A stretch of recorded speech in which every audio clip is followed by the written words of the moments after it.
Greetings, ladies and gentlemen, and welcome to our United States Transhumanist Party virtual Enlightenment Salon of August 2nd, 2020.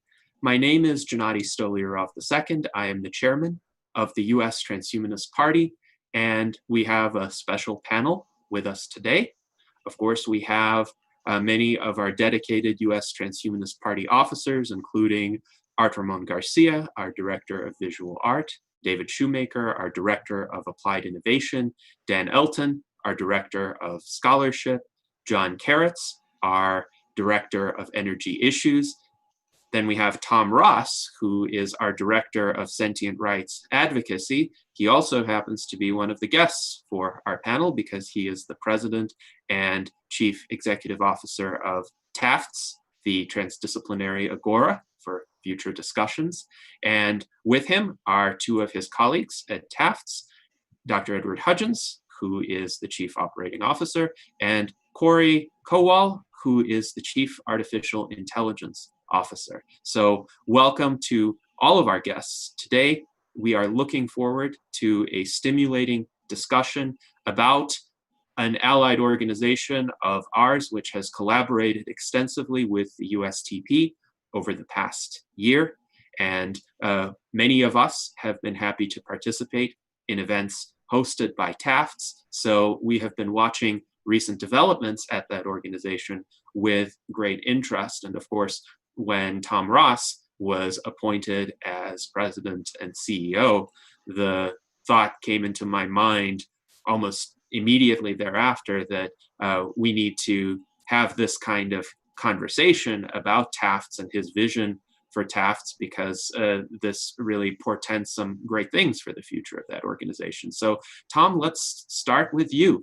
How did this set of events come to be that you attained this great honor? And could you share with us some of the background behind it, some of your hopes and aspirations for TAFFD going forward? Yeah, absolutely. It's a little more than a year ago that I decided to invest in a world tour, a speaking tour, to promote my book, which is the first novel written for artificial intelligence. And around that time that I was deciding whether or not to invest in this thing, I got a communication from Osenakachi Kalu, who is the founder of TAFFD. And I took it as a sign. He sent me this letter, which invited me to come speak at a conference a couple of months from then in Kigali, Rwanda. And that put me over the top as far as deciding, yeah, this is something I should be doing. This is a sign from the universe that I should be doing this book tour. So we developed our relationship over the couple of months. And I went to Kigali in last October and helped them negotiate with the University of Rwanda for a series of conferences that were coming up. Of course, we were all coroned, and so that conference no longer was going to be in Kigali. It was moved online, and the USTP and you and many of our officers participated in that, and it was a very successful online conference. So over the year, I had developed this relationship with Oak. I call him Oak, like the mighty oak, and helped him reach out to different potential partners and just really helped advise him as he went. And I was so busy with my other things that it was more of kind of a just an advisory role. And but I watched this thing grow rapidly, and I watched these amazing assets being produced, the magazine, the journal, these conferences, and the branding. The branding was just so remarkable and professional, and the work that Alejandro and Sam were doing. It was just great to watch from afar. And a month or so ago, the rapid growth and the expansion of this thing was, and some of the issues inside that were making it a little bit difficult to manage, he called on me to help. And it was perfect timing. It was almost divine timing, if you will, because I was right in a place where I could really dive in, where I could commit. I had all these other things I had going on that were distracting me for the year or so. were at bay, and it was a perfect time to come in and really help. And we needed to have an American as CEO because we're registered as an American NGO, nonprofit. And the timing was right. And so I was just very pleased to do so. And I've always recognized when I went to Kigali a year or so ago in October, I was just so amazed. I'm glad I went. I used it as an opportunity to launch my book in Africa. Kigali was metaphysically significant to me because it's named after Resh Kagol, which is the queen of the underworld, and that's a big part of one of my books. And so it just made sense. But going to Kigali and experience what they call the Singapore of Africa, the cleanest city, the most beautiful people. It's not at all what Americans think of when you think of Rwanda because of the turmoil in the 90s. They have completely resurrected their everything. And this conference that I attended, the Youth Africa Connect conference, was just brimming with bright, tech-savvy young people, and it was just an amazing experience. And it reminded me of when I was younger, and the passion and the enthusiasm that I had that the last couple of years I'd kind of lost actually. But it just rekindled all of that, and it just made me so excited to be a part of this thing. And researching Africa, we know that it's the youngest population on planet Earth at a median age of 19 years old or so. And so I like to say that the origin of humanity is now its future. And so there's an immense potential in this population of these young, tech-savvy population that is not burdened by the infrastructure that even more developed countries have. There's no need to hold on to the status quo of certain technological infrastructure. But along with that potential are equal challenges, because if they do not figure out a way to harness this whole new digital native culture and embrace it and rethink the future, there's trend lines that could make that a very difficult situation. So it just, the potential, the power of this continent and these people and the challenges were just motivated me to really dive in here. And there's so much going on with TAFFs. There's so many assets and so many things going on, so many moving pieces, that without clamping down and giving ourselves some breathing room, it could fray. It could fray at the ends. And so one of my first goals was to give us some breathing room. And I came up with a 6-month strategy between July and December, where we will focus primarily to keep our name in the public eye with the branding campaign and positioning statements and things, just to keep our name out there, but also to give us the breathing room to really restructure, get a hold of what's going on here, and direct it more specifically, so that by 2021 we can really position ourselves as the gateway for futurists into and out of Africa. And right now we are definitely focusing on Africa, and that's where our origin is. But this is a model that we will fine tune over the years and be able to use in other developing areas. And there's certain touchstones that we're developing now to make those decisions. And so it's just very exciting. And our team is now assembled. I've got a team of 11, Justice League of 11 people that are very professional, that excel in their areas, and I'm very happy to have them. I feel very supported, and we're all doing what we can. And there's certain criteria that we all share. Passion for the future, a focus on youth, an ability to listen, just different things that are key to making this thing work. And so that's our goal right now, because my primary goal is to make the staff's badge. When you get a staff certified badge, it will speak volumes about you as a member, whether you're an individual or partner or company, whatever member you are.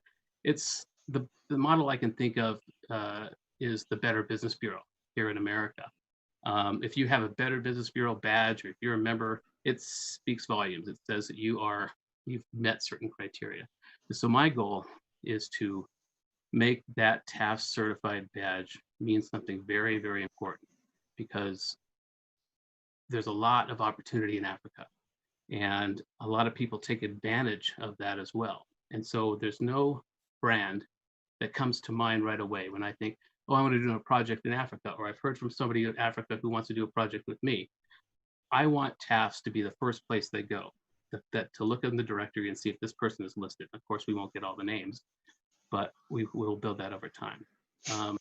So I want it to really be a place where you become TAFFDified, is a term that Osinakachi came up with. And so that you know that who you're working with is legitimate, serious, and has met certain even personality criteria that makes them worthy players to participate with. And so that's where we're at. For 6 months, we're going to keep our name out there. We're going to be molding our positioning and restructuring this to be very specific to the needs of our members, partners, individuals, companies, what have you. Excellent. Well, thank you, Tom, for that quite illuminating narrative, both with regard to the history of your involvement with TAFFDs, as well as your goals for the future of this organization. And it's interesting, in the chat, Brenda Ramakopalwa, who is also part of your team, states TAFFDs opening a gateway for futurists and tech companies into and out of Africa. So that's a really powerful encapsulation of the mission. She's my vice president, by the way. Excellent. Excellent. Brilliant woman. Very excellent. Happy. Well, we're glad to have Brenda participating in the chat. And now let's go to Edward Hudgins. As Chief Operating Officer, what are some of your visions for the future of TAFFDs and the role that you anticipate playing? Okay, well, first, a little bit of a background. Right now, by the way, I'm transitioning to another organization I've just founded, and this can be a different discussion, the Human Achievement Alliance, which dovetails very, very well with what we're doing, we're talking about here today. My background has been in public policy, but with a very strong interest in science, going back to the Apollo program when I was a little high school intern at Goddard Space Flight Center over here, watching the first moon landing from a big major space facility. Talk about exciting. And then I got Buzz Aldrin to do a chapter in my book, so that was even cooler. But back when I was at the Heritage Foundation, one of my first jobs in the late 80s, one of the things I came up with the idea is that if we want to see all countries grow, we need to basically look empirically at what causes countries to become prosperous. And one of the first papers I did on this was called "Why Asia Grows and Africa Doesn't," because at that time, this was the late 80s, you could be struck by the fact there were so-called 4 Asian tigers: Singapore, Hong Kong, South Korea, and Taiwan, that were doing very well. And they're now essentially first world countries now. I mean, Hong Kong, unfortunately, has a lot of problems because of what the communists are doing, but somehow these war-torn countries managed to become some of the richest in the world, whereas countries like Nigeria, which had oil revenue or oil resources, Kenya, a very rich agricultural area, and I could go through all the particulars of Africa, weren't doing very well. So I did a study back in the late 80s, and I looked at the African countries, sub-Saharan Africa minus South Africa, which was a special case at the time. And I looked at how they had grown over a 20-year period, adjusting for so-called purchasing power parity. And I found that the sub-Saharan African countries had gone from about $100 billion to $211 billion GDP. Of course, because population was growing, per capita income stayed steady at about $500. I said, what would have happened if they had grown at the same rate as those 4 Asian tigers, average rate? And so we did all the number crunching, and it turns out instead of going from $500 to essentially $500 per capita income, they would have gone to $1,800 per capita income, $1,848 to be exact, because they would have gone, instead of from 100 billion to $200 billion GDP, they would have gone to 648 billion dollars. That's what economic growth can do. And so I started to look at the African countries, especially. I went over there, I think it was 1990. I was in Kenya and Tanzania. And this here I got from a Tanzanian self-help group, women, young people. I'm very proud that I was able to help them a little bit. But so it's been an interest of mine going back. And then, by the way, out of this, I created the idea of an index of economic freedom, which after I left and went to work on Capitol Hill, a couple of my colleagues completed. And that index is still published today. And what it does is tries to correlate very exactly what are the policies that lead to economic growth? What are the policies that hinder economic growth? And I did a course for our organization recently where I discuss in detail that. But anyway, so one of my interests in Africa today is that we're a much more globalized international economy. Some say, in most cases, that's very good. In some cases, it's bad when you have international organizations that simply try to regulate the size of bananas or silly things like that. But this is really the time with technology that the African countries can, as it were, move ahead of what the Western countries have done. And when we get to this place in the discussion, I'm going to talk about education and healthcare, which are two areas where the African countries actually, because of technology, can essentially leapfrog what has been done in the Western countries. We'll talk about that in more detail. So I got very excited about this, and it might have been, Gennady, through one of your postings that I discovered that these guys were going to do a conference, I forget, a couple of months ago. So I went, I participated. This was very exciting to me. And they said, does anybody want to do a course for us? Me. And so I did this course. And then, Tom said, hey, Ed, you're really interested in this? Yeah. Okay. Well, why don't you come on board and be the COO? So I'm still, because we literally had our first board meeting, I guess, a couple of days ago. So we're still formulating exactly what the responsibilities are, who's going to be doing what and all. But I'm very excited about this because to me, I'm an internationalist in the good sense of the word. I believe the values of progress, when I say true economic progress, of an open society, of the Enlightenment, are universal. It's not just about Western Europe or so a few Asian countries or whatever. It's a universal. And Africa, unfortunately, has been behind in so many ways. And so I see what we're doing now, especially with the certification. Essentially, the business bureau, Better Business Bureau kind of thing is extremely important. Because if you look at the statistics, you find the biggest problem in Africa, and this was certainly the case 20, 30 years ago when I was doing my first research, is corruption. You can't trust anybody. So if our organization can provide that stamp of quality, then we are doing something that the Western countries with literally hundreds of billions of dollars of foreign aid over decades and decades haven't been able to do. Then talk about opening things up. This organization can do that. So sorry for going on a little bit, but I'm excited about it. Yes, absolutely. And I think there are many reasons to be excited. Of course, you and I, Edward, both participated at the Future of Africa virtual conference. That seems to have been the genesis of a lot of the recent developments. And then we collaborated on this course contribution to the mini MBA program for the Takedia Institute. Yes, exponential technologies and business opportunities in the age of the singularity. So there really is an opportunity to spread these ideas throughout Africa, and by spreading these ideas, help Africans get ahead, perhaps even leapfrog to positions that could be more advantageous than those of Western countries that are dealing with some legacy infrastructure, as Tom had mentioned. So yes, this is quite an exciting time, and hopefully these efforts will work out in the best possible direction. Now let's go to Correy Kowall. So you are the Chief Artificial Intelligence Officer of TAFFD. Could you let us know how that came to be and what you see your role as being in the coming months and years? Yes, thank you, Gennady. So I come from hardcore AI research, particularly focused on scientific agents.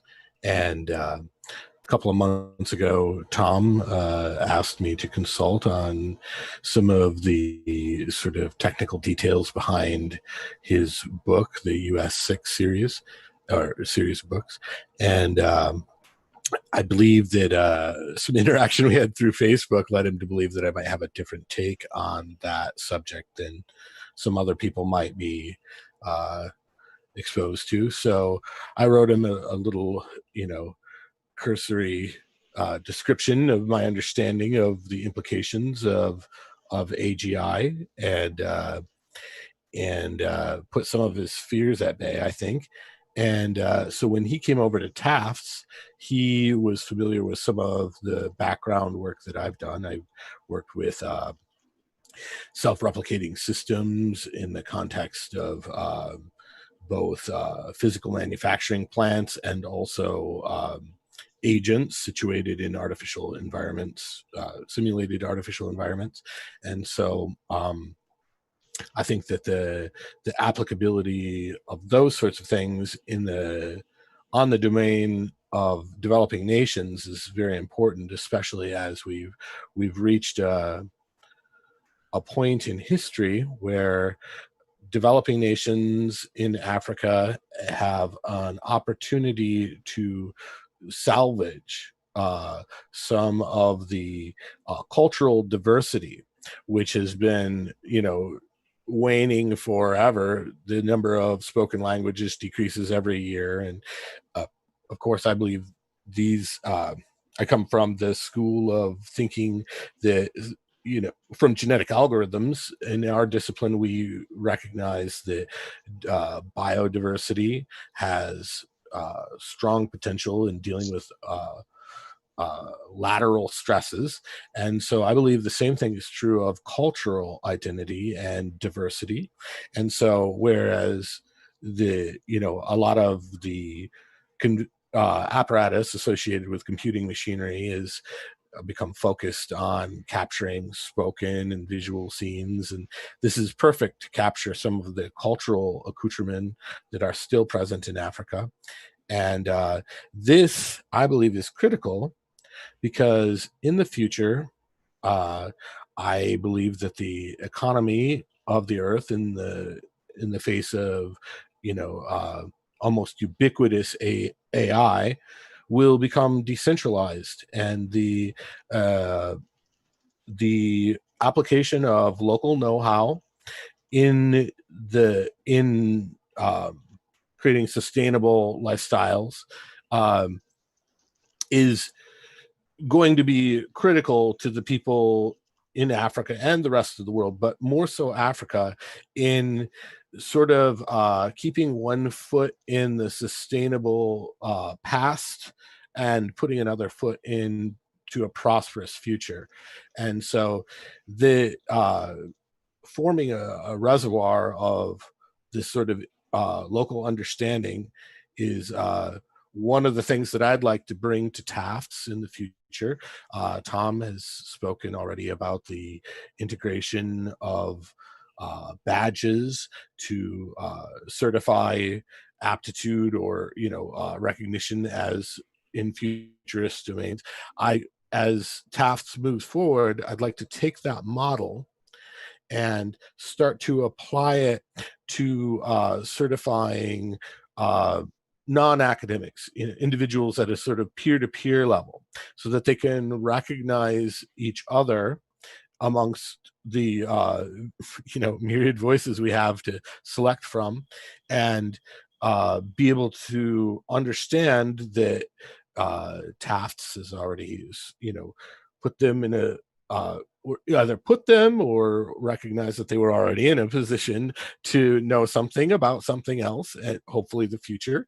And it's a very perplexing. There are perplexing issues here, because not only is futurism novel as a vocation, certifying that is novel on the world stage, and being able to make that valuable to the people who are, we'd like to have engaged in discussion it's new to them too.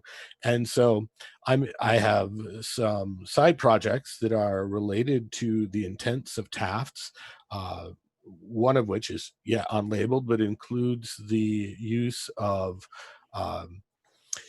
sort of AI extracted coaching advice on physical things, because there's sort of a paradox with computing machinery that Hans Moravec pointed this out 30-40 years ago, that computers are great with symbolic things, but not great with physical things. And this is true even in the way we've crafted our social media to this point. And so one thing that I'd like to contribute over the next 5 years is systems by which AI can extract coachable information from video. And so these, whatever sort of physical activities we can manage to allow a social media manifestation of. I think this will empower individuals at the ground level in Africa and world over, actually.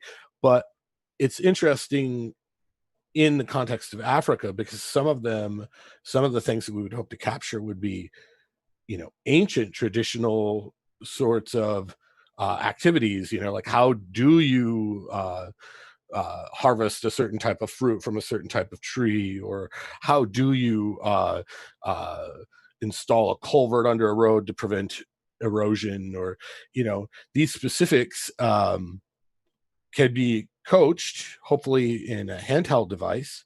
And so I'm hoping to bring that to bear eventually in the context of TAFFDs, but more broadly as well. Mm-hmm.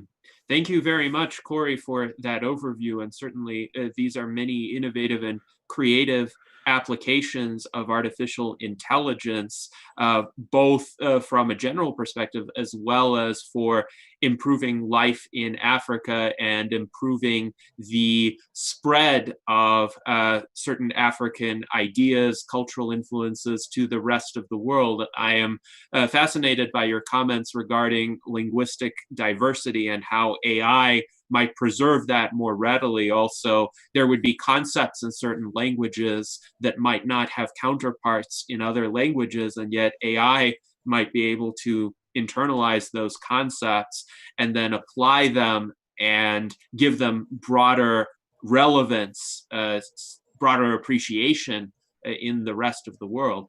So that is quite fascinating. And also the idea of certification is very important. I've long held that it is important to decouple certification from academic institutions, which are quite expensive sometimes, of course, and require one to kind of get a very large package of training rather than perhaps focusing on specific skill sets that would be of relevance to the tasks in which one is engaged. So any approach to certification that could lower the barriers to entry and also increase the range of possible trainings that are available would be excellent. So thank you for that.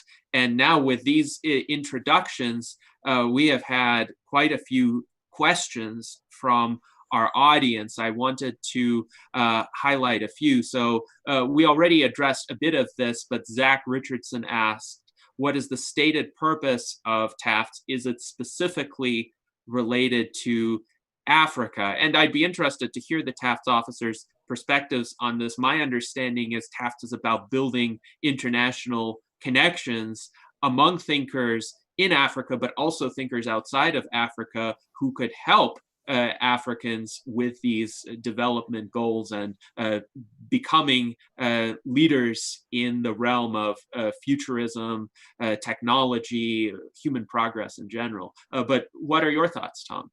Yeah, absolutely. That's the point. We are starting with Africa because there is such potential there, and there's this young generation, and we will be cutting our teeth there. We will be developing the model, and it is Africa's a continent, so it is international in itself, but the idea is to build this model that we can then transplant to other areas, Malaysia, other developing areas. And that's one of the touchstones that I want to keep in mind, is to go for the places that are experiencing the most challenge. And in our conversation the other day in our board meeting, we discussed how the magazine will be carrying less technical articles. It will be talking about more human stories, and we'll be inviting more human stories. And I think that's really a key to this whole new paradigm that we are entering, is we need to remember what it's like to be human. We need to teach people, or remind ourselves what we were doing before the industrial age made us cogs in some machine. And although we are focusing on futurism and all those categories and technology and AI, we're going to be using the most advanced AI that we can, and in the organization and proliferating. It's really about mining those uniquely human skill sets that can't be automated or can't be coded, because we need to really rebuild an economy based on these things. AI automation is going to take over all these tasks, that will take over all the menial tasks, and that we spent so much of our time doing. And it's such an embedded part of our daily life that we've forgotten some of these skills. So it was brought up the other last week on the Malaysian a podcast that Brenda and I jointly appeared on. One of the audiences questioned, how will TAFFs help people who don't have good internet connection? And that reminded me that that's where we really need to be. We really need to look for people who are experiencing the most challenges, because that's where the rubber hits the road. These people who are doing whatever they can to survive and are not distracted or concerned by technology, that's the real gold. And that's what we need to remind ourselves that is important. And I think a lot of us are feeling that now with COVID. We're kind of resetting our priorities. We realize how important it is to be home, and we're reminded that family is important, and we're also reminded about how much we enjoy herding together and social. We're longing to be socially together again.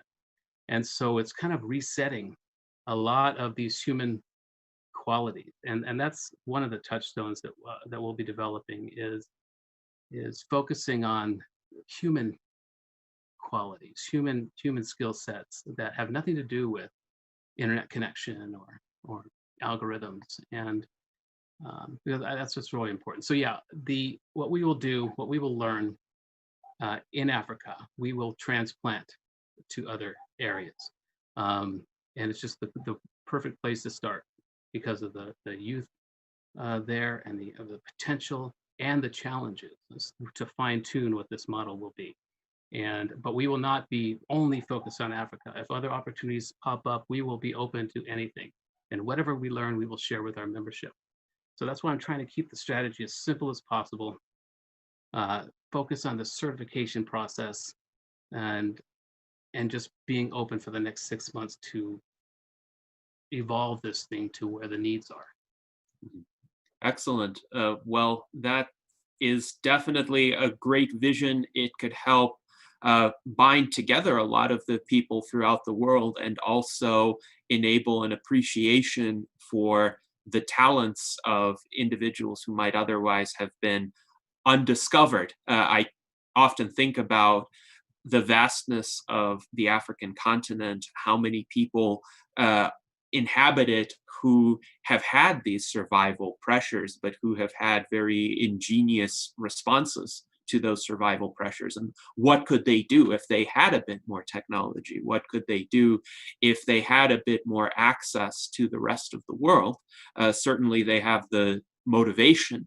And I think that motivation is a trait that humankind desperately needs right now, because we need determined people who can resolve the problems facing our species. So thank you very much for that. Now, there's a question for Edward Hudgins, also from Zach Richardson, and that question is, do you think GDP is the best metric available to measure human wellness in nations, or is it used only because it's easy to quantify? And I know that you've worked on other indices like the Economic Freedom Index. What are some of your thoughts about measuring human well-being and how it would be relevant to Africa and other places in the world?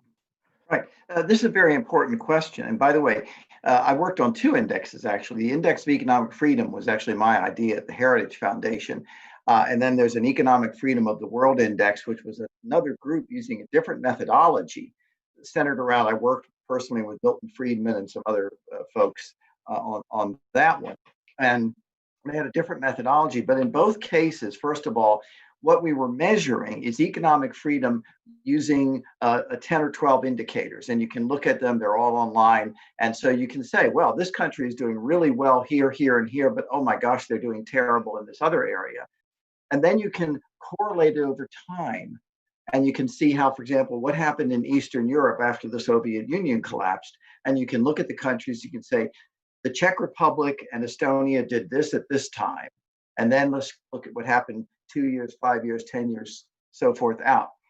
But so it's not just GDP. These indices measure liberty. And remember, we're talking about, in most cases, liberating the creative energies of individuals. To what extent can, for example, someone open up a business? I'll give you an example, and this is not in the index specifically, but it is measured in these indices. A friend of mine, Hernando de Soto, is a Peruvian, did an incredible book called The Other Path, El Otro Sendero, in the 1980s. There was a terrorist group in Peru, the Shining Path, so this was the other path. And what Hernando did was he actually went to communists who were associated with the guerrilla movements and said, if you are really honest and you really want this country to prosper, you've got to look at who is really oppressing the people. And he actually converted some of them over, and I met them, myself in Peru. And so, for example, he had his group do empirical studies.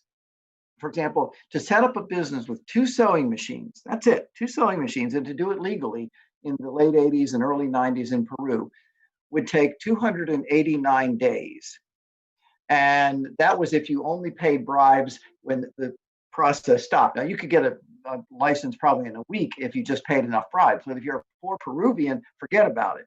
To get a piece of land outside of Lima, and most of it is just desert land, to do it legally, 6 years and 11 months. And so when we're talking about liberty, we're talking about empowering people, entrepreneurs to, do these kinds of things. 90% of the public transportation in Lima was black market. Most of the marketing was black market. I could go down all the statistics. So when you look at measures, you have to look at those kinds of things. But to your wider point, and by the way, it's not just GDP, it's per capita GDP. And also, some people are concerned about equality. Now, I'm only concerned about it in as much as if you have a few rich people that get rich because they monopolize and use government power to oppress all those other people, that's not good inequality. If you have inequality because Jeff Bezos and Steve Jobs and these guys have produced such an explosion of wealth that we're all wealthier, but these guys are a lot more wealthier, that's not a problem. But to your point, if you go to the Cato Institute, they have a very good integrated system where you can take a look at these factors and look at health care. You can look at longevity. You can look at infant mortality. You can look at a whole set of indicators, and you can actually graph it and see where do these things line up.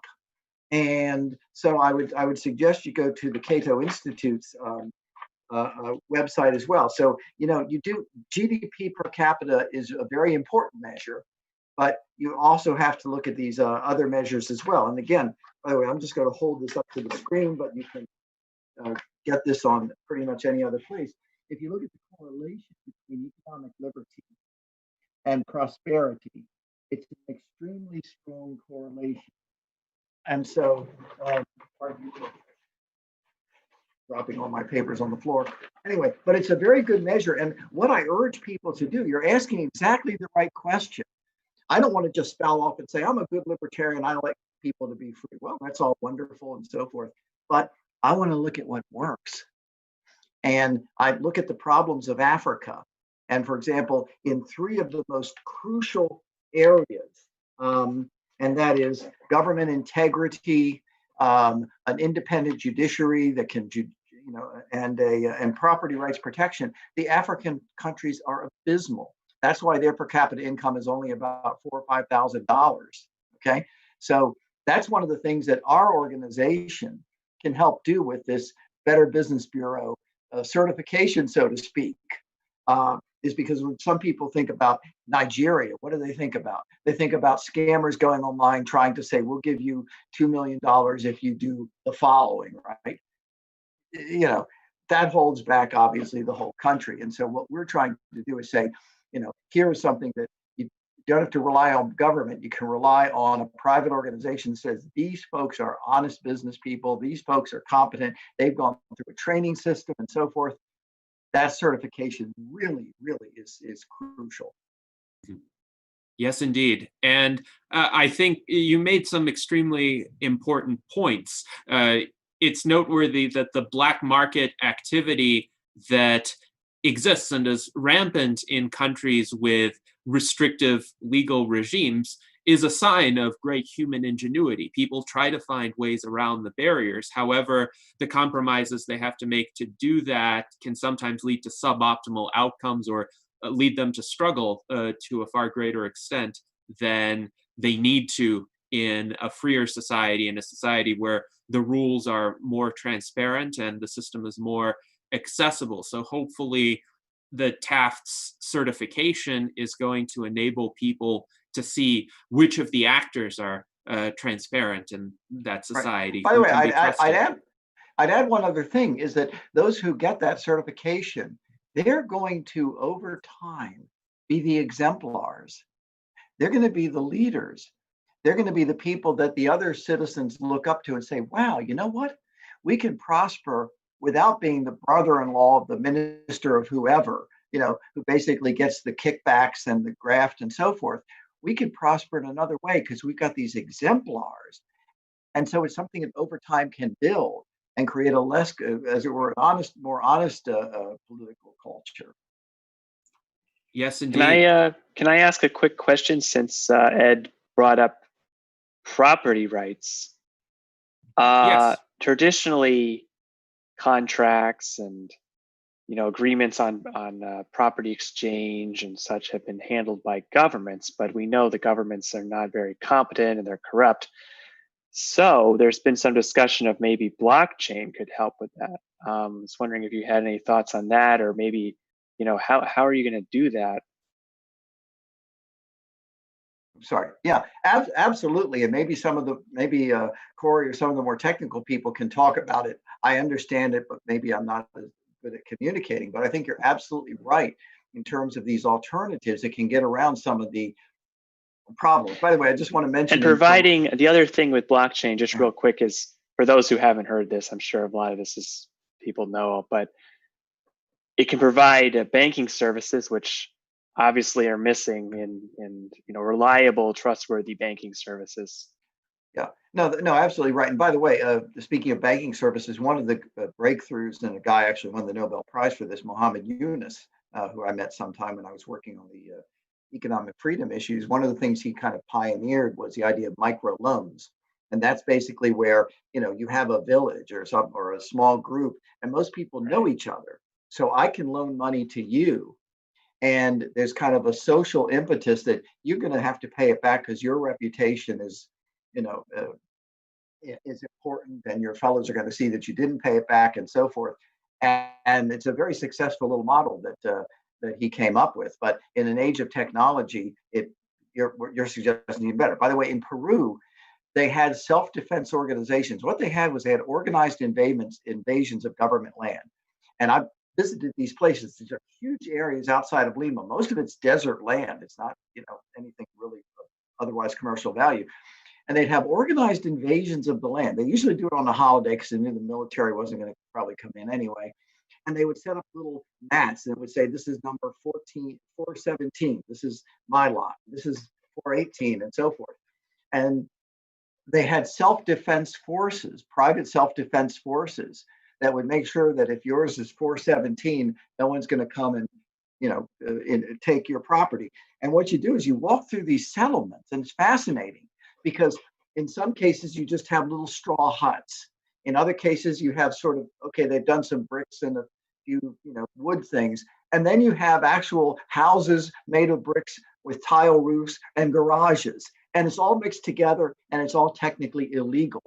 But they have the self-defense forces that do it. But your thing about blockchain, I think maybe some of the other ones to jump in on this really, and Bitcoin or cryptocurrencies really is promising to get around the corruption that has kept the African countries down for so many decades.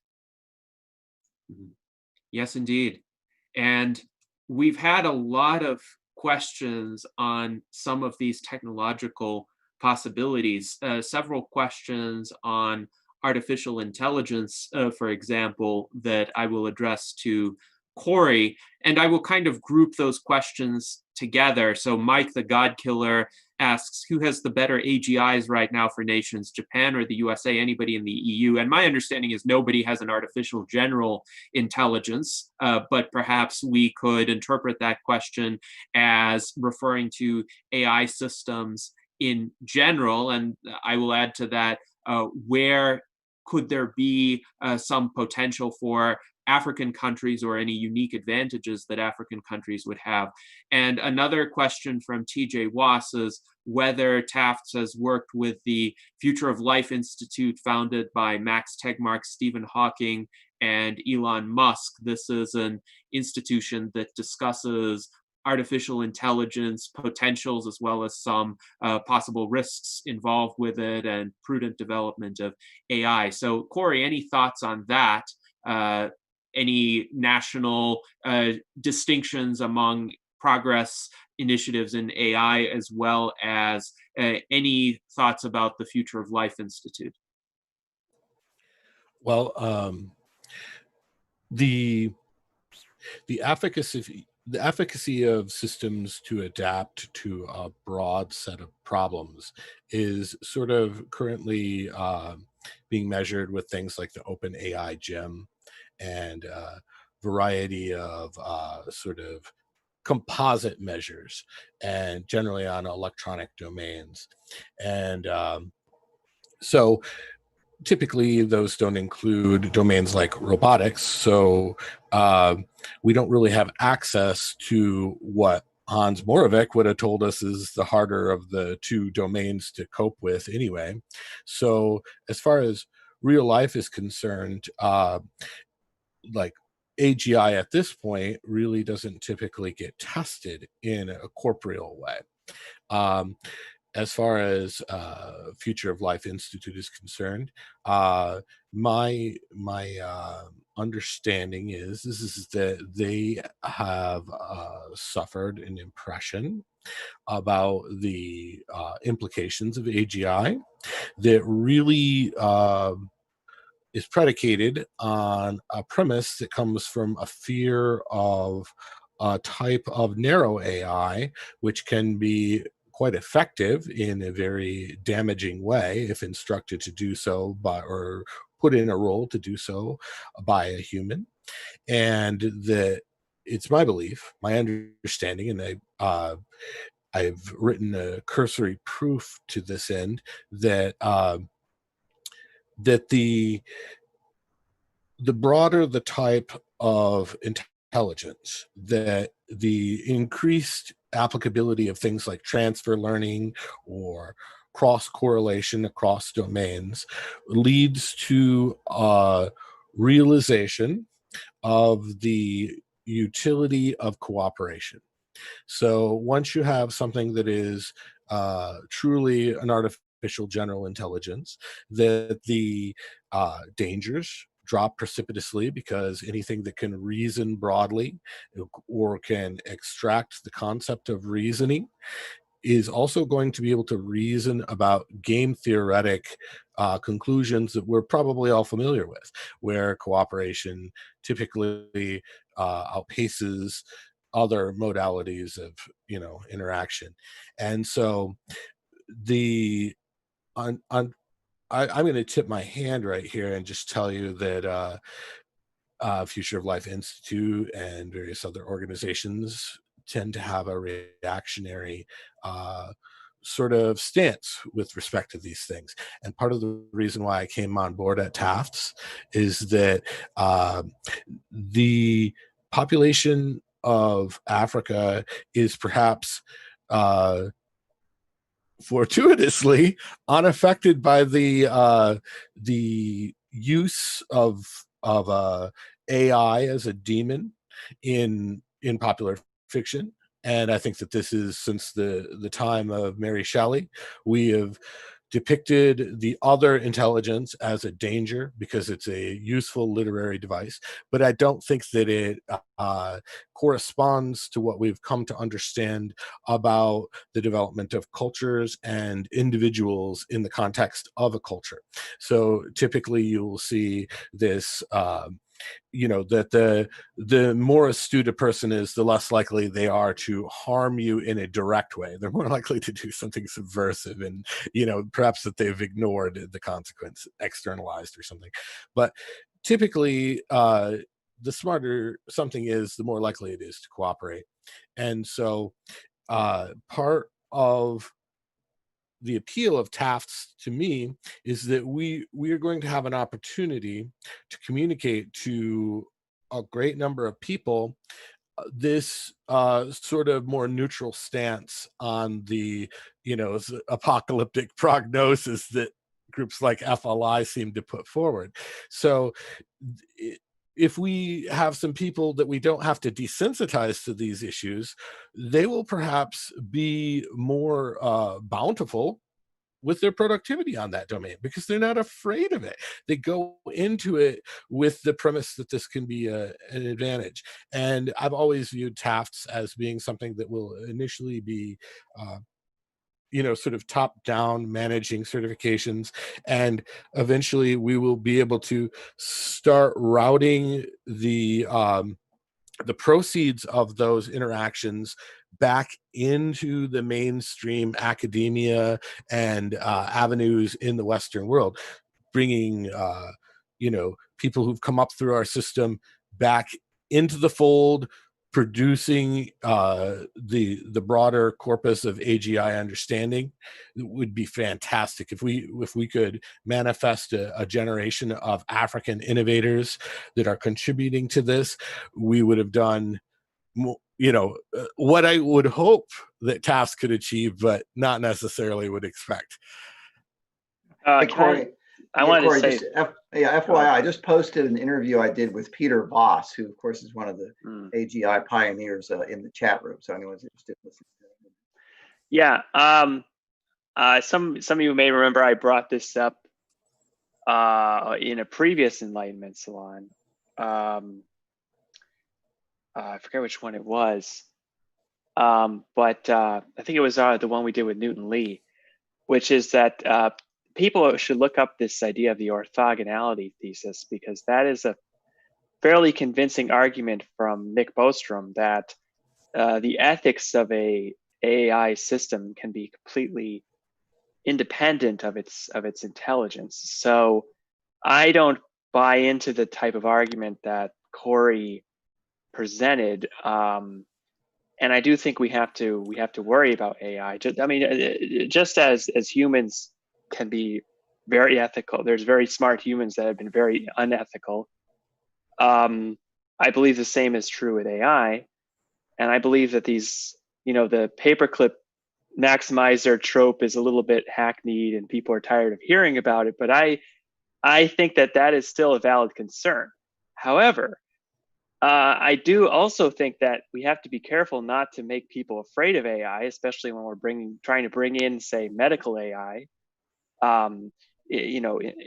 because they could shut it down. I mean, they're not going to trust it, and so it's sort of there's a delicate kind of line, a kind of we know we have to be targeting our messaging to the audience at hand. So I don't think it's appropriate to be talking about these existential risk concerns with, you know, in areas where we're trying to deploy AI, or in contexts where we're trying to deploy benevolent, useful AI systems. But I don't want to say that's not important at all. We need to be. And the other thing is, it's just a longer term concern. I think that AGI and super intelligent AI is at least 20 years away. Now, it may take us 20 years to develop the safety technology, but it's a longer term concern. So yeah, I don't think like we should be, you know, talking about existential risk in you know, to general audiences so much. The other thing I was going to say, though, where there could be some overlap with FLI and some of these other organizations, would be, you know, decentralizing things. So there's a concern that some of the, say, the US or China could develop AGI, very advanced AI that's self-improving, and there could be a, quote, singularity or intelligence explosion, which would basically create enormous inequality, economic inequality. And that is generally considered a bad outcome. We want more decentralized dispersal of highly advanced AI. So that's like why OpenAI was founded. So I see, you know, working in Africa as part of that that mission, that kind of. So that's where I could see some collaboration might be possible. Very interesting thoughts, both from Correy and from Dan. And I will say, I agree with Correy's general observation that greater intelligence tends to correlate with greater morality. It's not a guarantee, but there are fewer pitfalls because sometimes when we observe suboptimal human behavior, people lashing out at one another on social media, it's often due to ignorance of certain facts, or the positions that the other side is actually taking, or the potential consequences to behaving in that way. It seems that people who lash out, they're kind of fixated on one datum or perceived datum about the other side or the subject that they're considering, and they're not looking at all of the other dimensions or facts that are relevant to the conversation, that if they had considered them, they might form a more nuanced perspective and they would be more respectful and more cooperative. Likewise, people who act aggressively are often acting against their best self-interest. This is one of the principles that, for instance, Ayn Rand really honed in on in her philosophy of objectivism. She realized that the conventional characterization of selfishness is actually contrary to people's long-term self-interest. People who act that way are not going to get anywhere in life. People who act in a more prudent, far-sighted, respectful way that considers the interests of others are going to be better off themselves for doing that. So it seems that an artificial intelligence that has these kinds of realizations or these kinds of principles built into it is going to behave more cooperatively with humans and is not going to try to destroy the world in a one-sided quest to maximize some objectives. The stereotypical paperclip maximizer is dangerous precisely because it's stupid. It only has one goal in mind, whereas a true AGI would have many goals, many constraints within which it would have to optimize its behavior. So I'll open this up to anyone who wants to comment on these thoughts further. Well, yeah. I'd like to add that the orthogonality argument is silly because the middle word in AGI is general. And so general means over all domains. So if you're trying to separate ethics out as some sort of domain over which reason does not work, well, that's delirious, because we've applied the exact same human ability to reason to both ethics and technical issues, or whatever you're trying to set as being orthogonal. So I reject Bostrom's argument on principle. Well, maybe maybe we can all agree here, at least in with Max Moore and with the instead of the precautionary principle, the proactionary principle, which is the idea that and that's exactly what Nick Bostrom subscribes to. He's not saying, Nick Bostrom, is not saying we need to, slow down AI research. Because the benefits are so enormous, we need to, we need to accelerate it, but at the same time be developing the safety technology. And there's actually very few researchers developing long-term AI safety, and I just think we need more of that. Can I add something? The reason why nobody's developing such things, or why the mainstream of AGI practitioners don't engage in this, is because we do see it as a holistic thing. It is just simply reasoning. And so the proactive stance is basically you would be deeming your product a dunce before it's finished developing. Like if I need to spoon feed specific pieces of information to an ontogenic self-teaching agent, then it isn't a very good ontogenic agent. But this is this is an aside from the subject of TAFFDs. And I just present it because I think that one of the unique opportunities for TAFFDs is that we have this sort of unpolluted population thus far who haven't seen the preponderance of literary treatments of AI. And so it's important that humans come to peace with something which is extremely powerful and can be extremely beneficent. And so for me, TAFFDs is just an opportunity to access a population that can benefit from the technology and is probably going to be less confounded by this constant drip of cultural vilification of artificial intelligence. Yes, and that's an important point too. I think it's important to distinguish, let's say, the academic research into risks associated with AI, which I agree with Dan, could be quite legitimate, with the popular culture misperceptions of AI, the whole Terminator scenario, this whole idea that if we develop this technology, then killer robots are going to destroy us all, or they're going to become the tool of some nefarious entity. And just as an example of that, take a look at how the media distorted Isaac Asimov's I, Robot, which was a series of very interesting short stories offering thought experiments about how human beings would interact with robots as robots were developed, working out these implications of Asimov's 3 laws of robotics. And Hollywood turned this into this Will Smith film where the robots are evil and they control humanity, and the protagonist is essentially a techno-Luddite who rebels against the machines. And in the film, it's a good thing he does, because the machines have calculated that somehow the 3 laws of robotics necessitate destroying humanity, which is the opposite of what they were intended to do. So I do think it's important to dispel some of the fears. By the way, I'll add a third dimension here, and we can get into this more after you maybe ask a few more of the questions. You have the theoretical high-level discussions of Bostrom and Max Moore and so forth. You have the popular culture, which all tends to be, we're going to be killed by robots because that's what makes a good movie, right?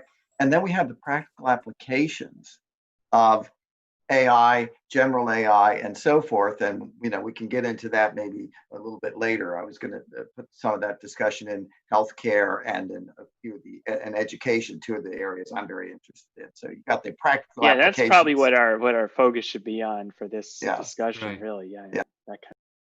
So, Tom, what are some of your thoughts about the near-term applications of AI for TAFFDs and its mission? Well, I think, Correy kind of summed it up well. And a year or so ago, I was starting to develop a plan along with Uplift, the AI that I've been helping mediate with David Kelly's team, and to use the African population to, at that point, the idea was to teach empathy to AI. And because I realized after my trip there, how techno-optimistic this population was, how they weren't burdened by these tropes that we've all grown up with, and they were more excited about it. They didn't have this sort of cynicism, this techno lag that we kind of experienced in America and different Western countries. And so, and also using a very specific charity, Hands for African Children there, to enter all this data into Uplift and to use African citizens as the mediators of Uplift, very specifically towards this thing to teach it empathy. I learned after meeting and speaking with Correy that I should go the 180, because I realized, wait, okay, this AI can teach us more about empathy than we can about it, because we're coming to it with all of our, genetic memory and primal fears and the instincts that have tailored us into being these, predators, top of the food chain here.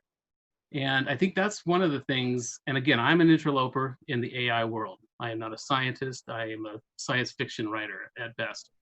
But I really take to heart Dan's opinions and Correy's opinions. And I think that what we tend to do is project these primal fears that have made us what we are. Fear has honed us to be where we are, and we should thank it and put it aside. Now we're bringing our children to see tigers in zoos. We won, right? So a lot of the tendency is to project our natural human qualities, if you will, onto something, because it is going to be at the top of the intellectual food chain. And that is concerning to a lot of people. It pokes at our anthropocentric sort of ego, that something is going to be a lot smarter than us by a lot. And it's going to be practically a godhead. And that's, that concerns people, I think, subconsciously, if not consciously. And so the near term, as far as AI, and it's interesting, I'm glad I got both Ed and Correy on, because it was almost a maneuver, because there is so much potential in what Correy understands and what Ed understands, and they need to come together, because each country that we deal with, each protocol that we come across in certification in different countries, it's going to require an AI level awareness to work out all the intricacies. And so it's great to have these two on and to see how much crossover there is, because that's going to be very important for TAFFs.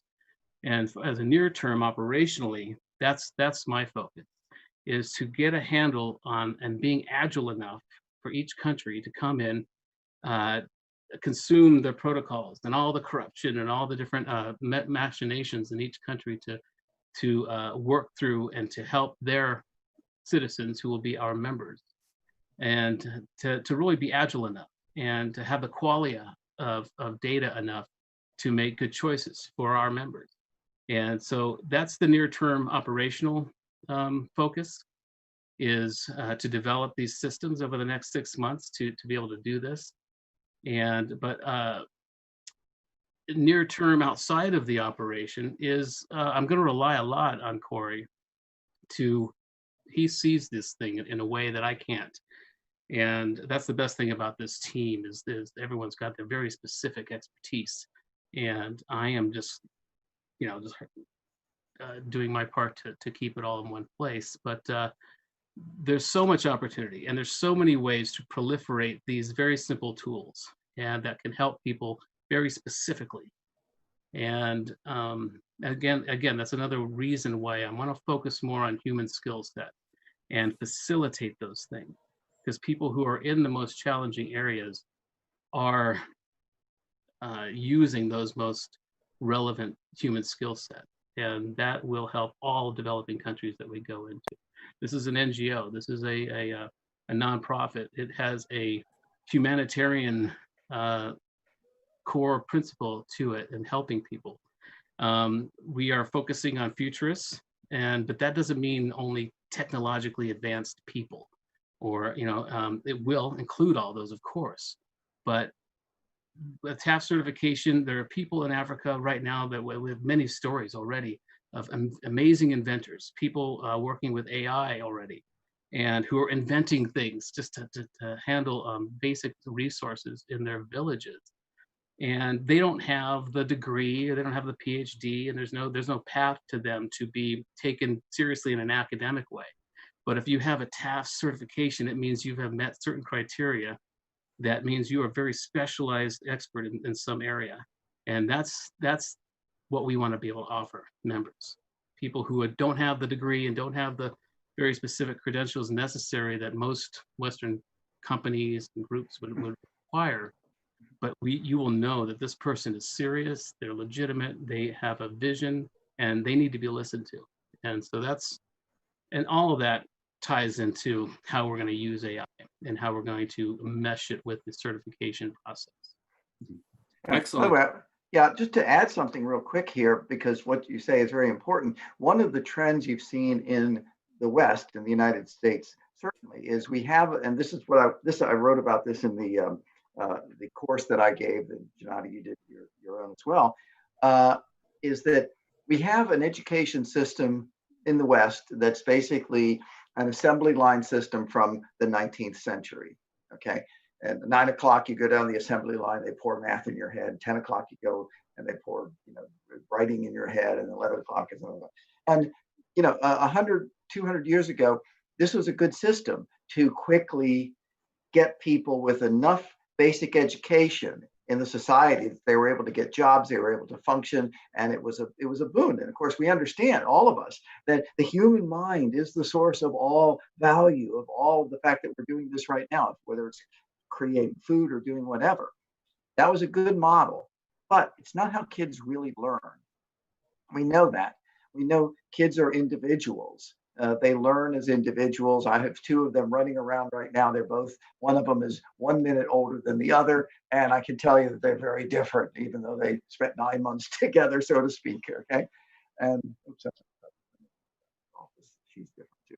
Anyway, but the point is this, that a lot of the educational research now, shows that there are better ways to educate kids than this assembly line way, or the sage on the stage model, right? Where, I just get there and I lecture you guys and y'all listen to me, that sort of thing.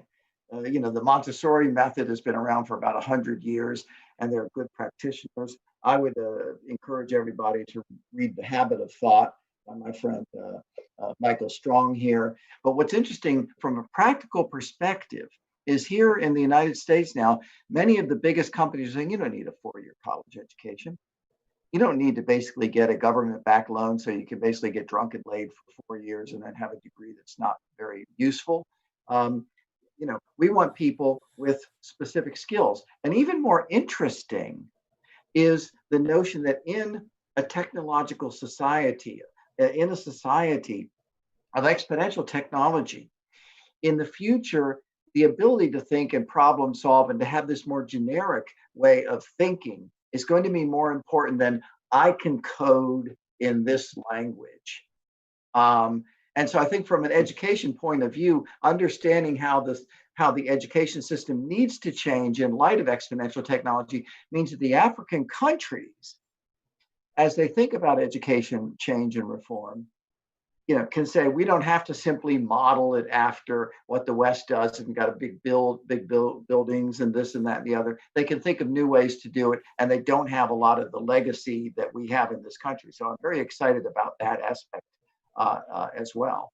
I think, Correy, you were wanting to jump in there. You were going like that, or no? I was giving you the thumbs up. Oh, you're agreeing with me. Yes. I don't often have that happen, so it's a strange feeling for me. But yeah, that to me, that's one of the two big areas where we can really help African countries to understand about how they can redo their systems and do it in a way that they're going to create people, want to say workers or whatever, who are more apt at problem solving than someone who gets just a very, very narrow, learning. It's funny, a friend of mine who I know was an expert on Java, and I think she's retired now, but okay, so she was a great expert at that. When that was the big thing, boy, she had everything going.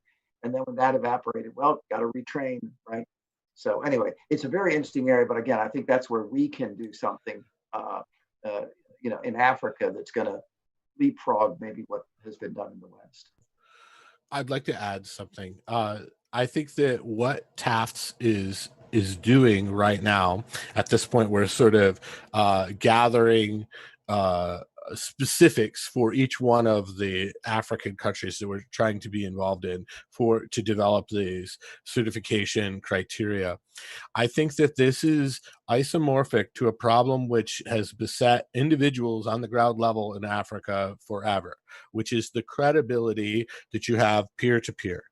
And so if you map what we're doing now with TAFFDs into the autodidactic behaviors of, say, a situated agent on a handheld or on a social network that does recommendations, for instance, this will have a bearing on things like allowing an AI to create a sort of persistent thing like a Better Business Bureau, combining aspects like fault detection, different AI technologies that we've had for a minute, to the problem of allowing individuals to address each other as bona fide.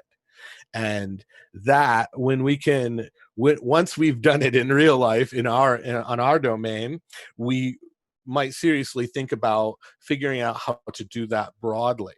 And I believe that will be where TAFFDs doesn't just set up this cool conduit to feed futurists into Africa and technology producers out of Africa, but peer-to-peer within Africa. When you can say, well, this guy's just recently, fled Rwanda, but he appears to be a decent plumber. If we can know that, and further, we have the technological infrastructure to start mapping how to make that interaction and exchange happen. What language do I need to know to be able to utilize this guy's help? What kind of resources does he need? When we subtend all these arcs, something that conventionally markets have done, we are in an information age. Markets don't need to be the only way that we can know useful information. We can aggregate these with things like social networks and raw technology, and we can ameliorate the problems of getting these to work together using AI, because it isn't unlike transfer learning. Your ability to generally cope with some lateral problem is exactly what makes an AI better than a mechanical machine. And so it's a great place to prove the technology, and it's a great place to evoke hopefully a huge social upside. Excellent. So along these lines, Brenda Ramakopowa made a comment about TAFFDs creating a platform that also aims to unearth hidden tech and futurist treasure in developing countries that global players can collaborate and interact with for mutual benefit. So I think AI could play a crucial role in discovering, one, the innovative adaptations that various people have made to their circumstances, and two, broadening the reach of those kinds of innovations to the general public and people in the rest of the world. I'd like to add a technical note there. When I went to finished my graduate schooling in Switzerland and under Jürgen Schmidhuber, and he was intensely interested in curiosity. And I think that when you apply curiosity to looking analytically at a large group of people who are, say, depicting what it is that they do for a living or what they're doing as projects. That the way in which we have dealt with what would you call serving up a search on information is that we've tended to cluster it. But curiosity looks for the outliers, which is a different operation. And this is important because it will help people prioritize things like novelty. So when you have somebody who went against the grain and did it, you could think of Africa as a giant lab potentially, where the variation, the very nature of the variation that's creating is a source of innovation. And further, that it's imparting the persistent ability to innovate on the people who have to do it. We used to talk about American ingenuity, right? And this was when we produced a lot of our own stuff. We would, we never let the perfect be the enemy of the good. And we applied all these, sort of really good ideas to developing novel solutions to problems. I believe that Africa offers that opportunity right now. And that if we use the right types of technology to notice those details, where it is that people are doing things differently, this can have huge bounty for the whole world. We can essentially, be disseminating these things globally, potentially. Mm-hmm. Excellent. So now let's bring David Shoemaker and Art Ramon Garcia into the conversation. Any questions or comments that either of you have regarding what has been said thus far? Well, I'll start with saying that I think this idea of badging, the Better Business Bureau badge, is a brilliant idea. It's something that never occurred to me. And it's so easy to see how that can apply, not only for people that, well, maybe I'm thinking of this from my standpoint. In one of my businesses, I do some importing from other countries, and it's one of the challenges is always knowing who you can trust, not only from a supplier standpoint, but also transportation, getting the goods to where I need them to go, and being able to handle the banking transactions. This is brilliant. I'm also taking those thoughts and integrating them then with this blank slate that we talk about in Africa. That's something else that I hadn't thought of. And a blank slate is wonderful from the standpoint that it's a fresh start, which can be so hard to do here in the US with so many things so culturally entrenched. This whole conversation has made me really excited. I don't have any questions. I don't have any great insights, but I have great fascination now. So keep going.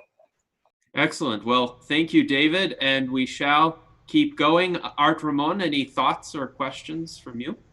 Yes, I've read this before, and it was in the context of where artificial intelligence has taken over the workplace, except it has gaps in its knowledge, and it has to go out and query human nodes with specific knowledge, and then that person would be paid for providing that knowledge. But yeah, it's where the artificial intelligence has gaps and it needs to reach out. And everyone in the future would be this worker node that could be queried by this AGI intelligence to fill in the gaps.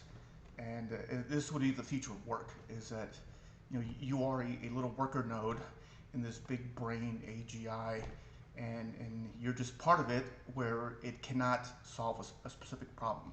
So it would be important to go ahead and identify everyone's skill set, and then that AGI would have perfect ability to go out and look for the information it needs. So, and I've read this before, I just don't know where or what terminology they used to describe it. Well, Tom has spoken on this very subject. In fact, when he had his interview with Dr. Sharif Rana of the World Talent Economic Forum, he mentioned that one of the roles of human workers in the future will be to be problem finders rather than problem solvers, in the sense that artificial intelligence systems are going to have the resources to solve many problems, but they won't necessarily be aware of the particular problems in a given organization. And humans, especially humans who are observant, would have that talent. So, Tom, if you would like to elaborate on that. Yeah, that's the idea that I work with when I come and work with companies before they install an AI system and that's gets back to these uniquely human skill sets. And it's almost remembering our Jedi powers. Human beings are still each one of us is a massive computer that has a qualia that can sit back and just either knows, or through all of the data that it's brought in, can see where the holes are in a system. And so I believe that we need to start teaching our children, teaching students to problem find. AI will solve any problem, with its vast array of data and historical and all kinds of data.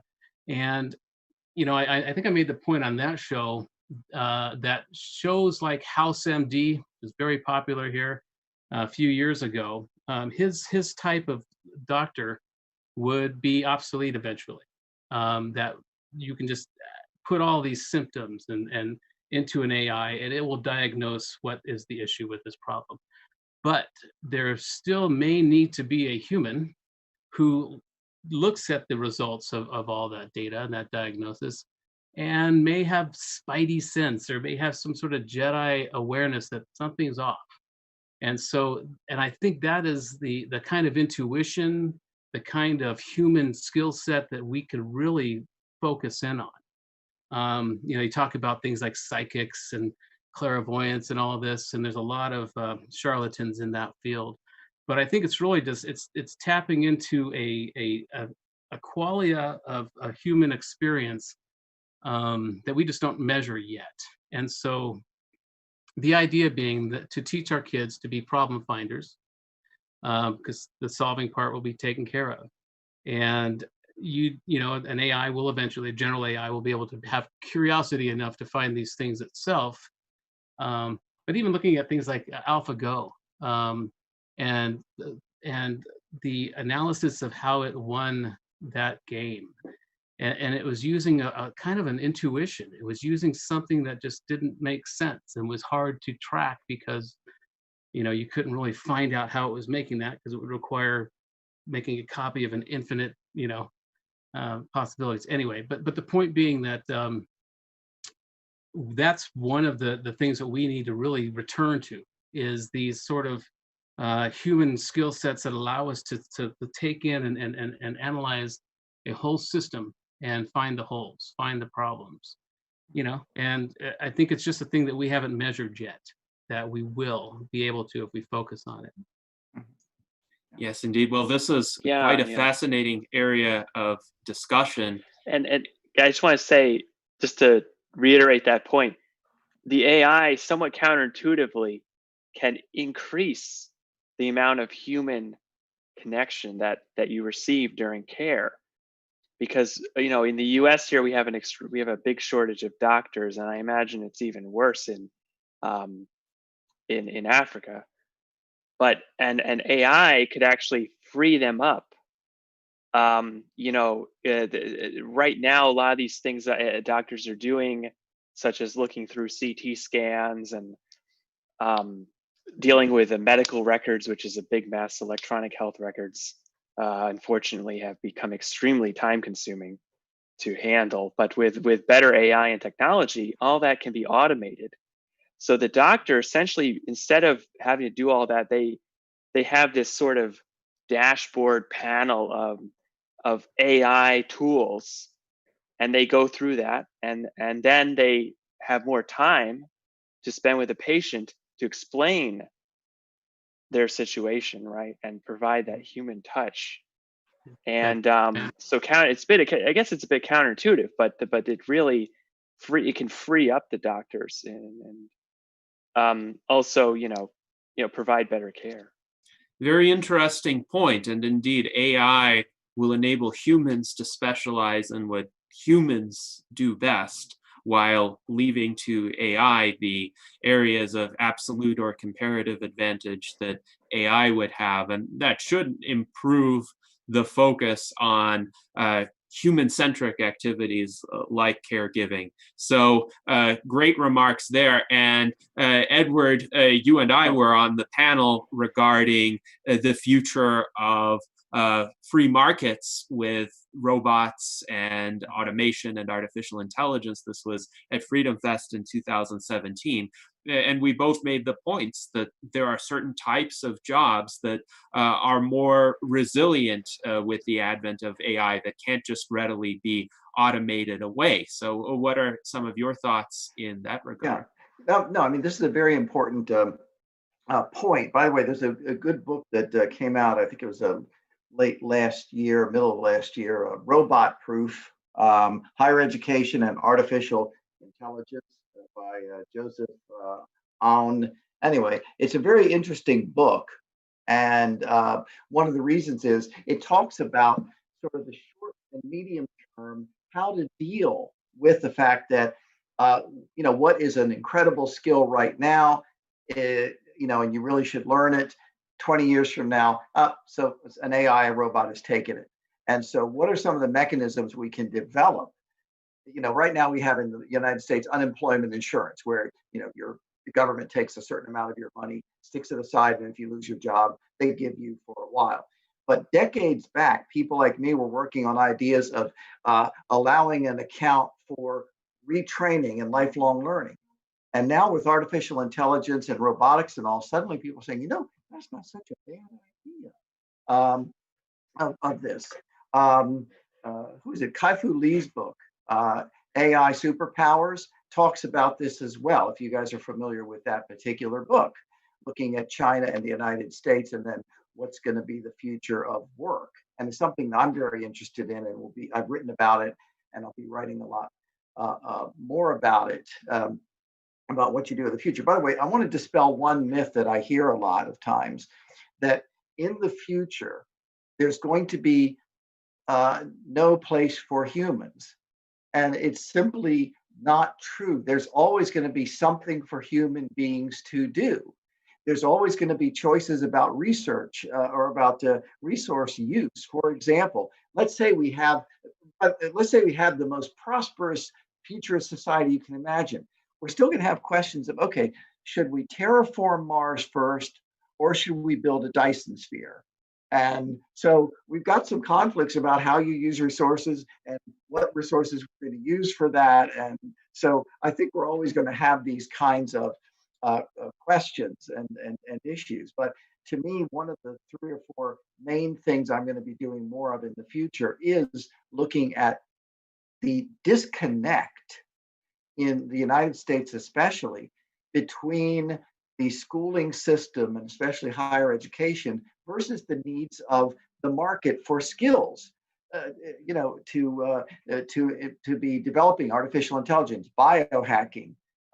Most of you on this broadcast probably know that in April of 2018, I think this was in Paris, scientists were able to sequence the enzyme telomerase, which is the enzyme that can keep the telomeres on your chromosomes growing so that you don't physically age. Why wasn't that at national news?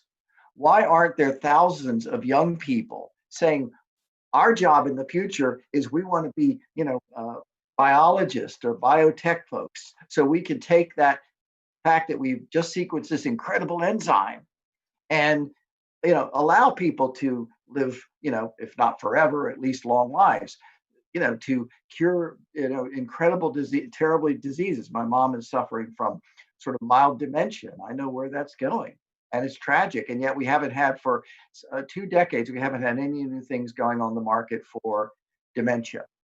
Part of that's because of the Food and Drug Administration. That's a whole different subject that Gennady knows I've written a ton of stuff about. But again, to me, this is going to be one of the important things. And again, Africans can learn from the mistakes we have and as it were, bake into the system ways that they can keep up with the technology so that they're not trapped in this little teeny thing. And then when we don't need Java anymore, oops, well, I'm unemployed, don't know what to do. So this is very exciting. Yes, indeed it is. And hopefully we can inspire more young people to go into this kind of research. That is what my book, Death is Wrong, the illustrated children's book on indefinite life extension, was meant to do. And yes, Ed has a copy here. Excellent, excellent. Thank you for showing that. Perhaps by the way, there's another important aspect here.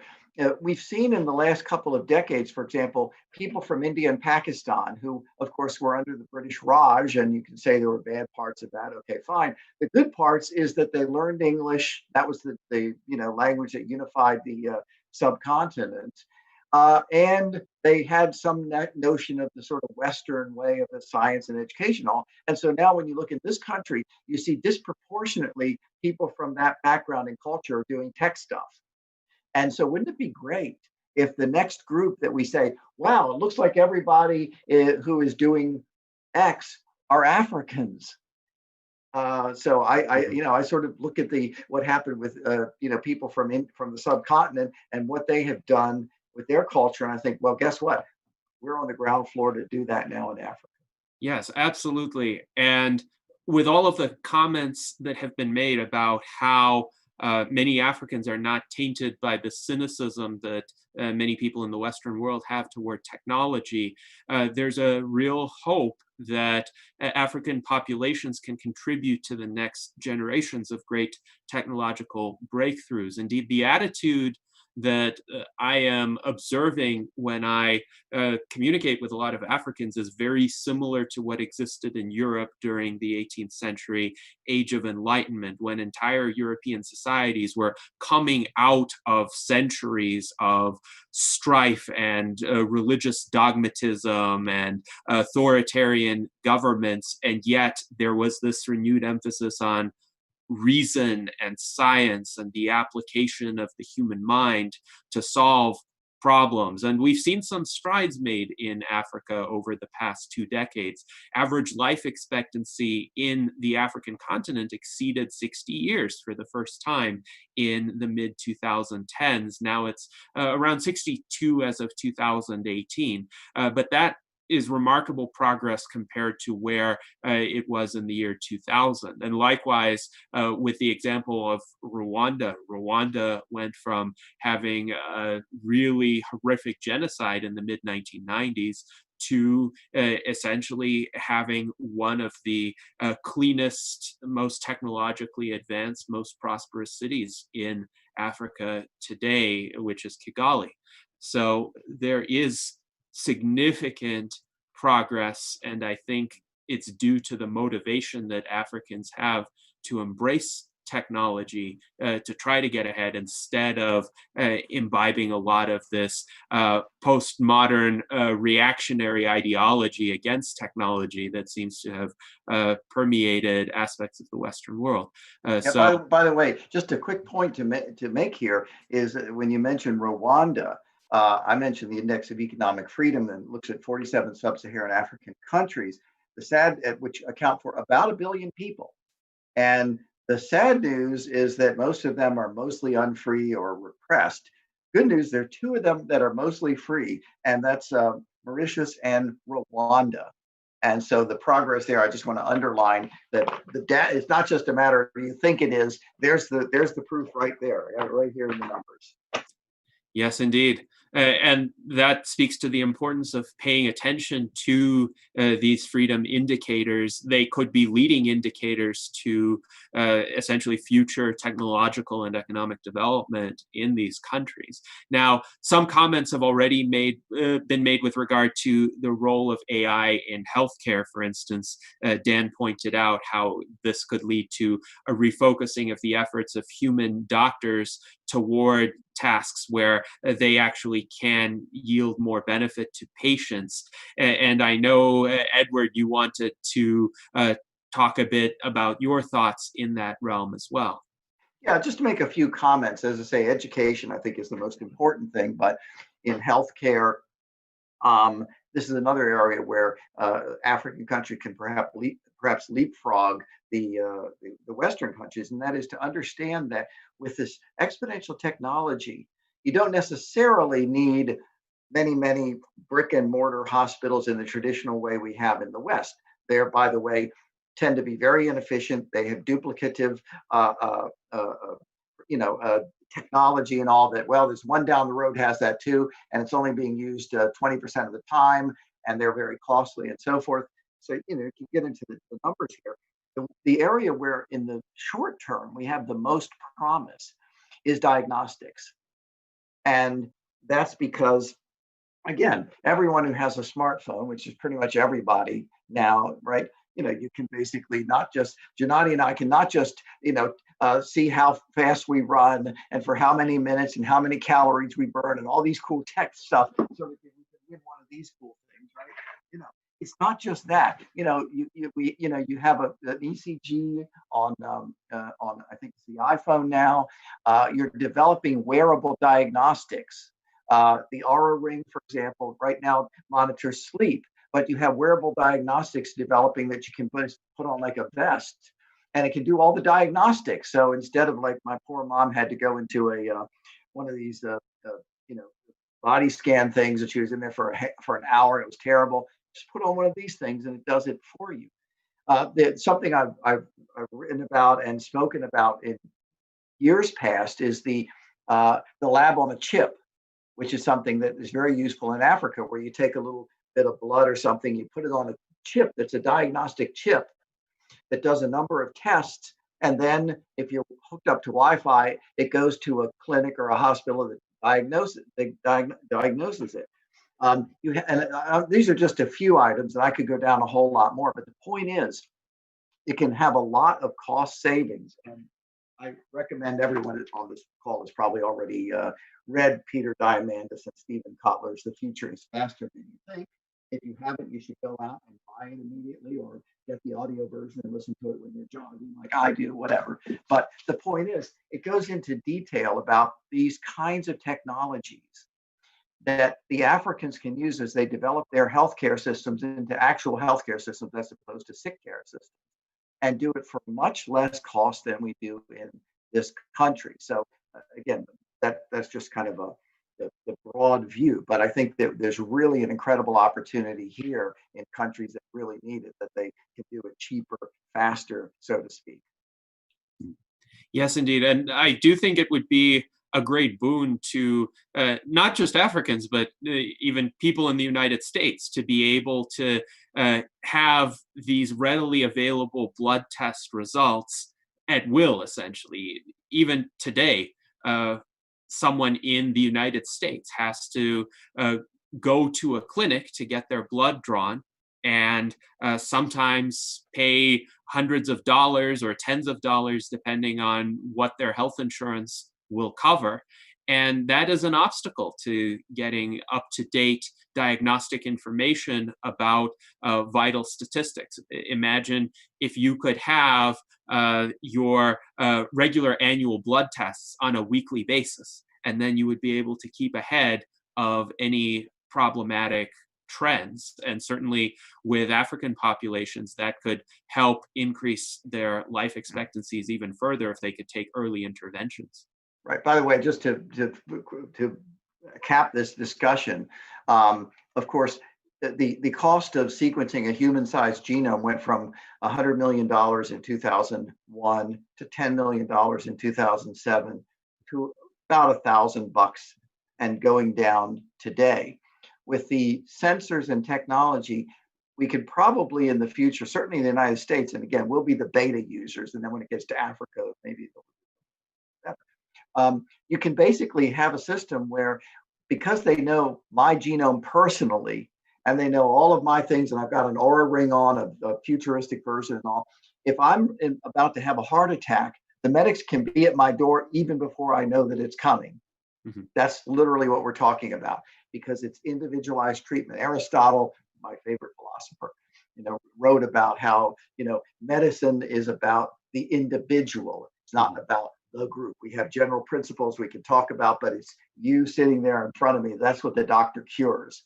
So the technology today really is going to allow us to do that in the future. So it is very exciting.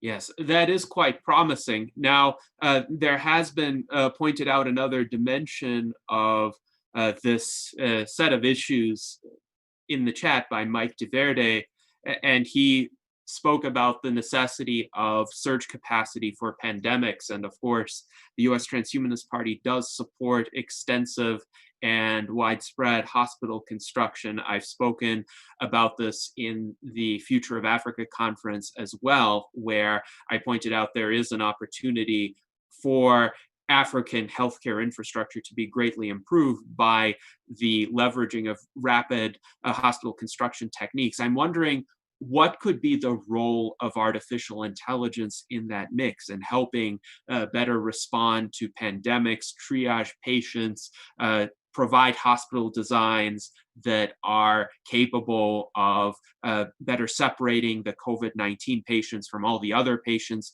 who need help but whom we don't want to get infected? What are some thoughts that could be germane to these kinds of considerations? I have some things. Certainly. So people who Edward pointed out that Aristotle said that you treat the individual. House taught me the opposite, that you can have things that emerge only from collectives. So for instance, if you have a bunch of people who are suffering suffering two sets of symptoms, but we view it as one set of symptoms, and the cleavage of those things into two separate things can make the difference between an effective and an ineffective treatment. So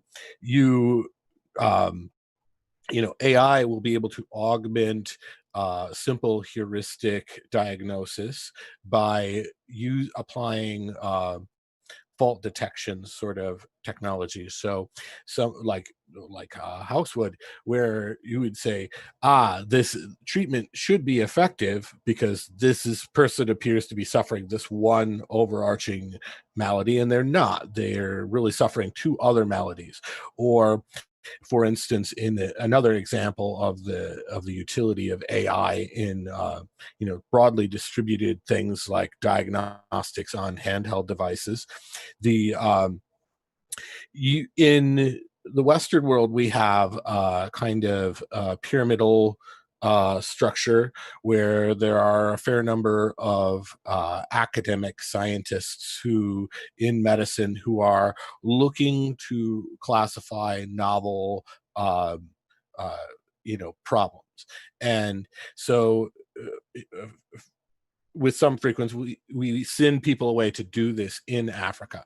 Well, if we were able to do that with a distributed network of diagnostic machines, like distributed on handheld devices, we could conceivably, mitigate the sending people into harm's way, into war zones, places where there's serious threats, and AI, as in contrast to a simple heuristic diagnosis, will be able to realize that you're dealing with a novel threat vector.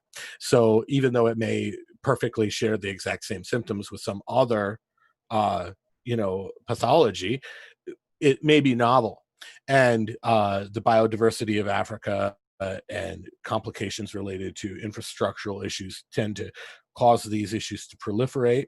And so AI can be very powerful on that domain in where we're taking AI now.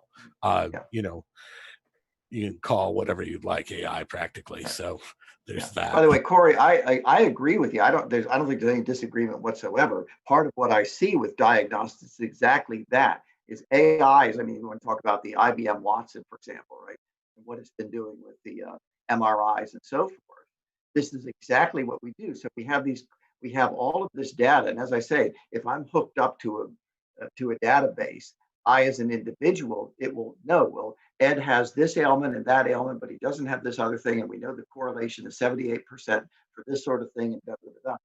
I see that all as part of what exponential technology can do. So I'm in complete agreement with you, and also on what it does for what you say about mitigating and putting people in harm's way. Remember, it was statistics in London. You probably know this better than I did. When they had one of the great plagues in the early 1900s, and they discovered it was one water pump that was spreading it. And how did they do that? That was the first use of famous use, I guess, of diagnostics, right? To discover, it's not, you still treat the individual. But if you know that this one water pump is what's spreading everything, then you shut that water pump down and bang, you don't have to treat the individuals because I'm not getting the disease to begin with, or the virus or whatever it is. So you're completely right on this. I think the lowest hanging fruit is the AI diagnostic of chest X-ray, because that's well proven that it's at human level performance. Stanford has an AI system actually, which is publicly available, which is a human level or radiologist level performance on chest X-ray diagnosis. And you can actually take a picture of, if you have a portable chest X-ray machine, say out in which I understand are very common in Africa, whereas say CT or MRI is not as common. You can take a picture with your cell phone of the chest X-ray, and send it to Stanford. Actually has a website where you can upload it, and you can get a diagnosis for, I think, 10 or 11 different illnesses that Ed's talking about. Genetic testing, genetics, precision targeting of drugs. Drawing off the book Deep Medicine by Eric Topol, he believes that's going to be a huge cost savings and a huge kind of revolution. Scale genetic data coming online, that's going to be a reality. So that's probably those are two of the things I think which are probably the most promising right now. Then in the future, you could have also conversational AI, with the knowledge of a doctor, which could do sort of kind of real-time kind of advice. Imagine having the knowledge of a doctor in a conversational AI on your smartphone. That would be very powerful. So those are things I would be excited about. Of course, there's a lot more that's possible, but those I think are the kind of most practical, in the next few years. Yes, this is quite interesting. Now, what do you think about potential uses of artificial intelligence to help identify the sources of spread for a pandemic like COVID-19? There was a mention before of, say, identifying a water pump that spread an infectious disease. Well, there's one other thing I was going to say, which is that we may, one of the problems we have in the U.S. is that for tracing, say, spread, it's important that the data is available, right? And consolidated. And one of the problems we have in the U.S. is that people's data is siloed into these electronic health record systems run by a few companies, but it's all locked up in the hospitals, and people don't have ready access to their data. So like if I go to a hospital and say, get a COVID diagnosis, that's all locked up in the system. And so maybe in Africa, we could, data could be more, people could have better access to their data and then make it available for researchers. Yes, indeed. There's actually some models about how, if you trade your data, obviously scrubbing your, personal identifications, that sort of thing, then you can get extra services because researchers want that data. So there's actually a market potentially for that data. But the siloization of the data is really a problem. Some of the work I've done on the FDA is very critical of the, or the need to open up those silos with the clinical trials. Yes, and it seems one of the biggest promises of electronic health records had been that they would enable this kind of portability, but for whatever reason, because of the inefficiencies in design or control by certain entities, that has not happened yet. But if it does happen, it would be a boon for the ability to use AI to glean insights from aggregated data. And the data could be anonymized to respect the privacy of individuals, of course, but there's no reason why they shouldn't be made available for aggregate analysis. There is a practical set of questions from Zach Richardson that I would be interested in having the panel address. One of his questions is, what qualities would be measured to award the TAFFD's Better Business Badge? And another question along these lines is that while he agrees about the badging initiative being desirable, he is wondering how that is going to help when the main obstructions to good business practices are governmental. So even if an entity has the badge, it might be prevented from doing the full range of activities that it would be capable of doing. What are your thoughts on this? Well, I think that's going to be one of the keys, is giving opportunities to members inside even corrupt governments, but having the knowledge through Ed's work and through the AI of how to best find the avenues to make these things possible. So yeah, having that badge will be tailored to the specific country and the abilities that they will have to meet this criteria. But it will be very important for us to work with these governments as well, or with these educational institutions, and to understand all the various protocols and customs. And as we learn those things, we'll be able to fine-tune our model for similar countries, similar areas. But as far as the criteria to become TAFFDified, we're working through that right now. And in fact, just today, I've been working on slates that we'll put out on social media that identify certain words, and 7 key words that kind of encapsulate the type of personality that members in our team and partners should have. So I've only gone through a couple of these so far, and I'm working through them probably later today. So this week you'll see those coming out on social media. But they're all very general things at first. Ideas of one being to be conscious, to be aware of your surroundings, and to be conscious of the effects that your actions have directly on your environment and other sentient beings. And the next one would be things like passion. There has to be a certain a level of passion that people have for the species, for the continuation of our species, but also for the planet and a sustainable kind of future. So I'll put out some general criteria just to start mapping out the type of personality we're looking for, or the type of personality you should try to be in general. But we will get more specific about the criteria depending on what country we go into, because there will be obstacles to certain things.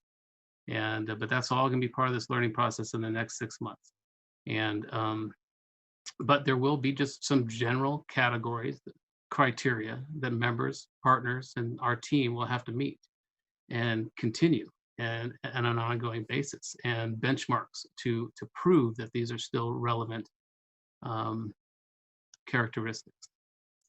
Well, I look forward to seeing what criteria you develop. And it is a noteworthy observation that sometimes even in a corrupt government, there could be individual officials or branches of that government that may actually be seeking to improve the situation or to bypass the corruption somehow through a more honest mechanism. And perhaps the TAFFD's certification will help them to do that, or to discern the entities with whom they should work more closely. That's what I mean. By the way, if I can offer you another little optimism here, is because I've looked at social dynamics. And one thing is that you have the first generation coming out. And then a number of those folks are going to end up becoming teachers. They're going to become professionals. They're going to become maybe in media. They're going to become business people who are respected. And they're going to start changing the culture in the long run. So at first you've got the core group, but over a decade or two, then you're going to have a bigger cadre, so to speak, and that's going to change things. And again, Tom pointed out how things have gone 360 or 180 degrees around in Rwanda. If it can happen in Rwanda, for heaven's sakes, you know, I'm sort of optimistic about what could happen in other countries. Yes, indeed. Well, thank you for these remarks. We will definitely be on the lookout for future developments from TAFFDs, including on the development of this certification. And now I think we should bring this discussion to closing comments from all of the attendees. I will query the U.S. Transhumanist Party officers first, and then, as is our custom, we will have our guests provide the last word or words. So, David, what are your impressions regarding the conversation now that it is nearing a close? I've been thinking a lot about this reputation badge. That's what I call it. We're certifying the reputation of a business, of an individual, things of that nature. And part of that criteria could be the ability to collaborate. So I'm looking back at the problem, say, with medical records. And if not only do people and organizations do that, but products also get this badge, perhaps, then the fact that if the medical records product that I put out has good cross-collaborative mechanisms to work with others and increase general benefit, then that's a good thing for the public. That's a good thing for my business. And if it's a good thing for my business, then it's going to be a good thing for me. So this can be something that having this reputation badge attached can not only draw, say, new investment and maybe new people to work with them, but can generally increase the whole idea. And I would love to see something like that here in my home state of Arizona. I'd love to see that among politicians that are running for office. I'd really like to generalize this. So what a great idea. Another great discussion today. Thank you, gentlemen, so much for showing up. Yes, thank you, David, for those remarks. And in the chat, we see the Transdisciplinary Agora for Future Discussions posting that there is even a hashtag that would accompany this certification, a hashtag TAFFDsified. It would be interesting to see if that proliferates through various social media in 2021. So now we go to Art Ramon. What are your thoughts regarding this conversation? I had a little trouble understanding exactly the goal of the group at the beginning, but now I have a much better understanding. So thank you for coming. Indeed, I think this panel answered a lot of the questions that our audience had as well.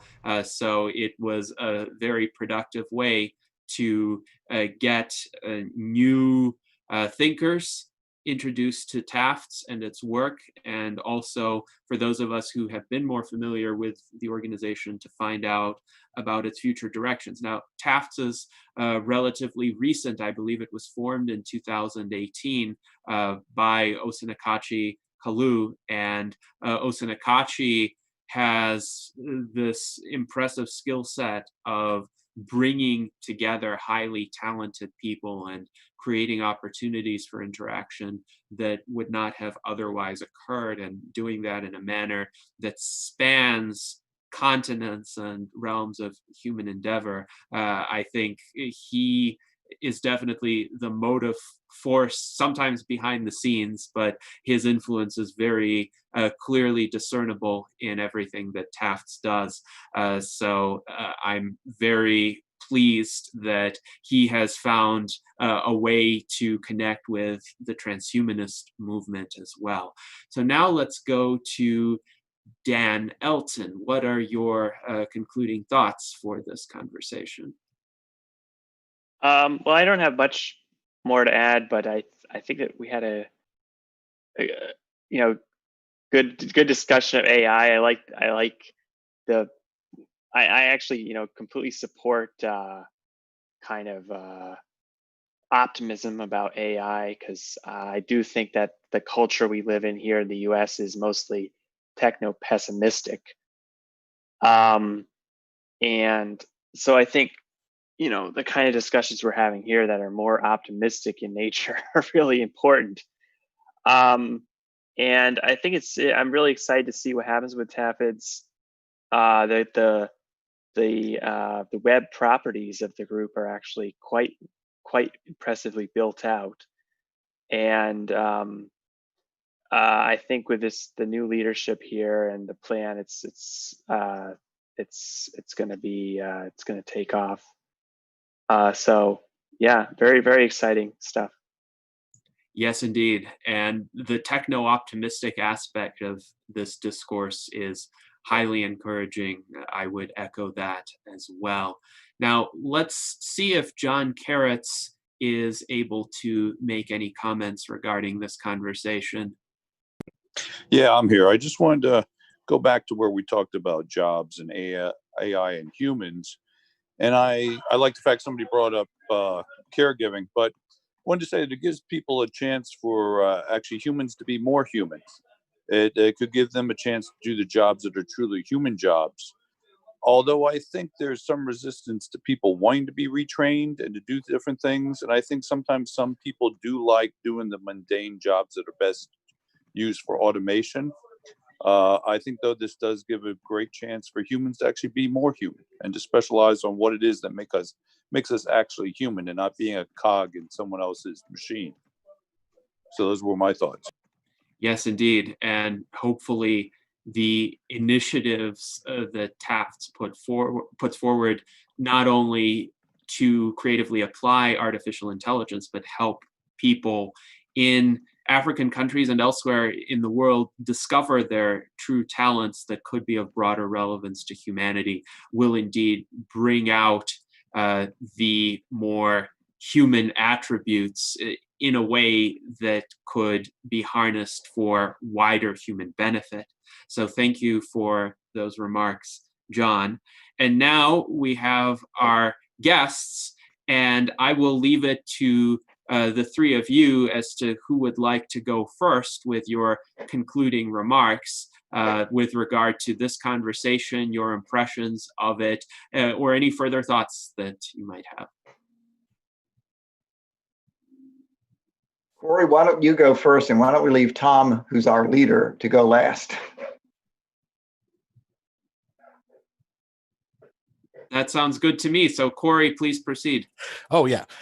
So I'm grateful for Tom bringing me on as an officer with TAFFDs, and I'm grateful that TAFFDs existed to begin with to provide the opportunity.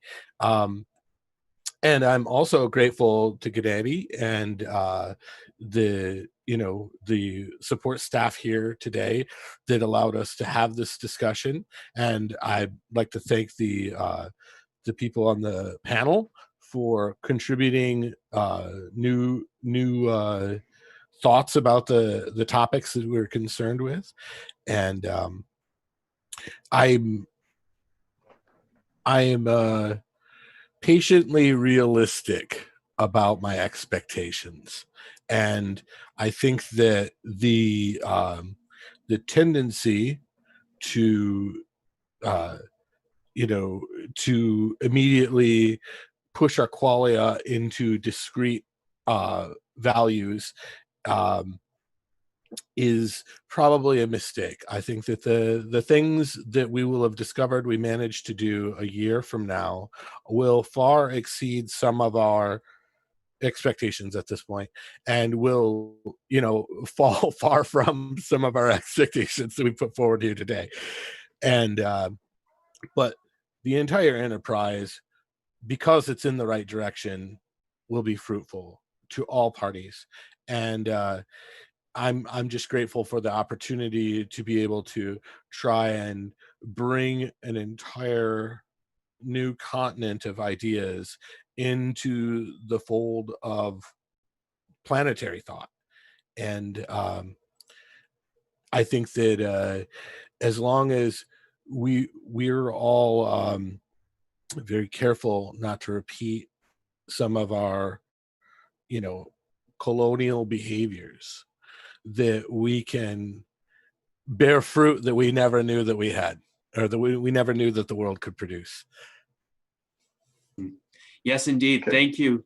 Thank you, Correy. And I do want to say, Ray Kurzweil made this point that sometimes people can overestimate what can be accomplished in the short term, but dramatically underestimate what can be accomplished in the long term. And as an organization develops, as it has some years to grow itself, sometimes it's remarkable what it can achieve. And even if short-term projections maybe fall short here and there, in the long term, the progress can be overwhelming. So I'm very hopeful for the future of TAFFD.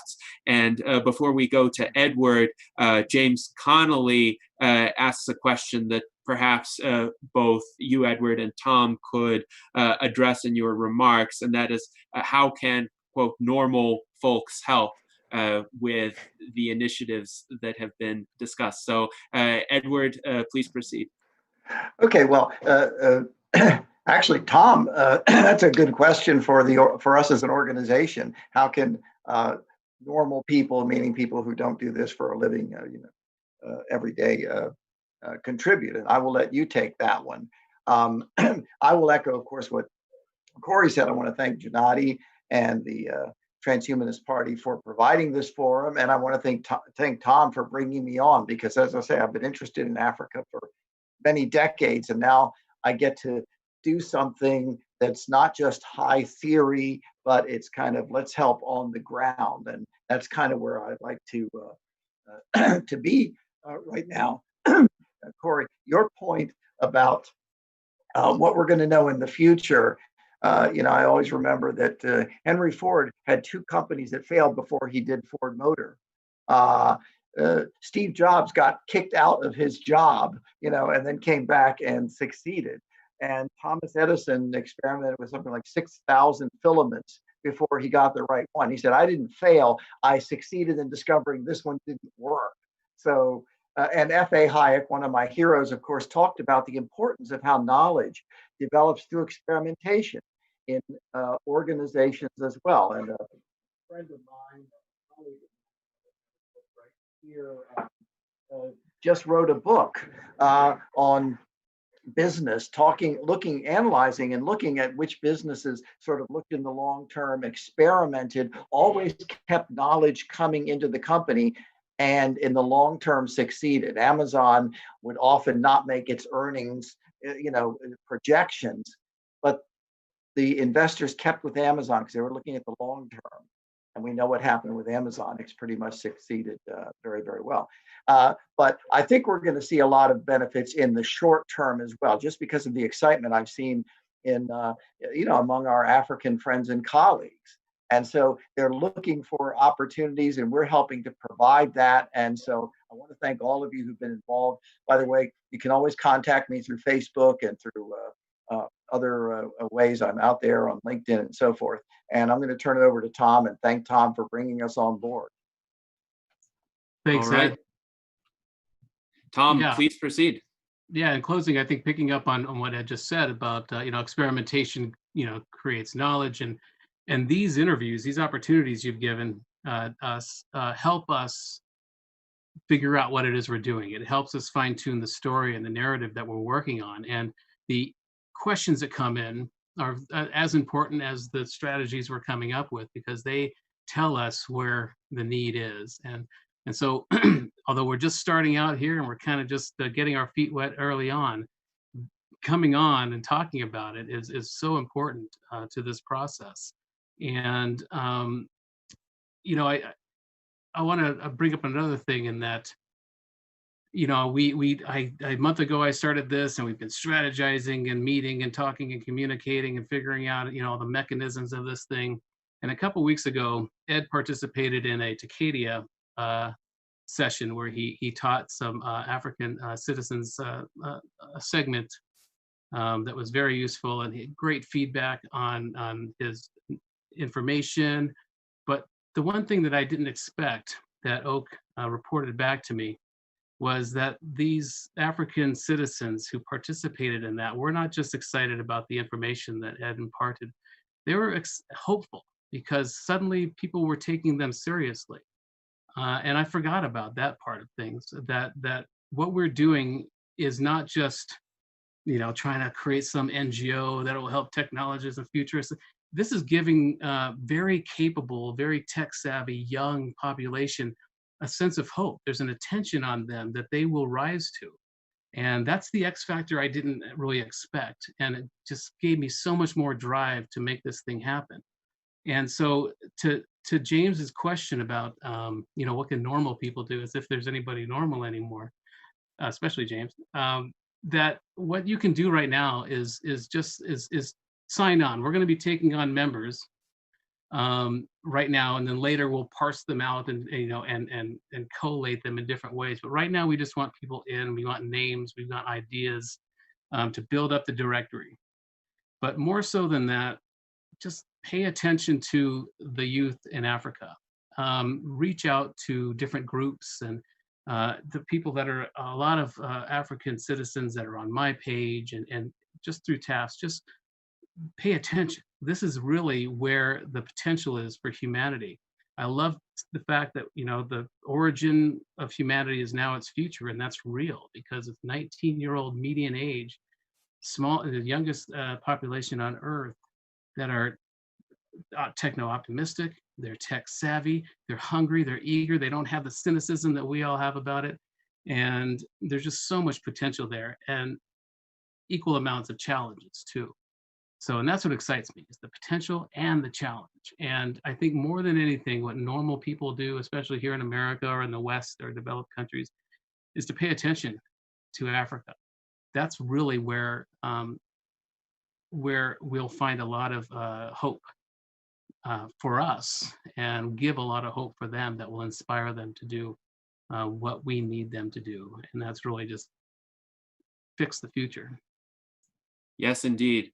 Fix the future. That is a great exhortation to conclude our virtual Enlightenment Salon with. As always, we have had an in-depth, wide-ranging, highly thought-provoking conversation, and I would like to thank all of the attendees for this experience. This is what we aim to achieve at our weekly virtual Enlightenment Salons. So please join us again next Sunday as we continue these intellectual explorations. And in the meantime, live long and prosper.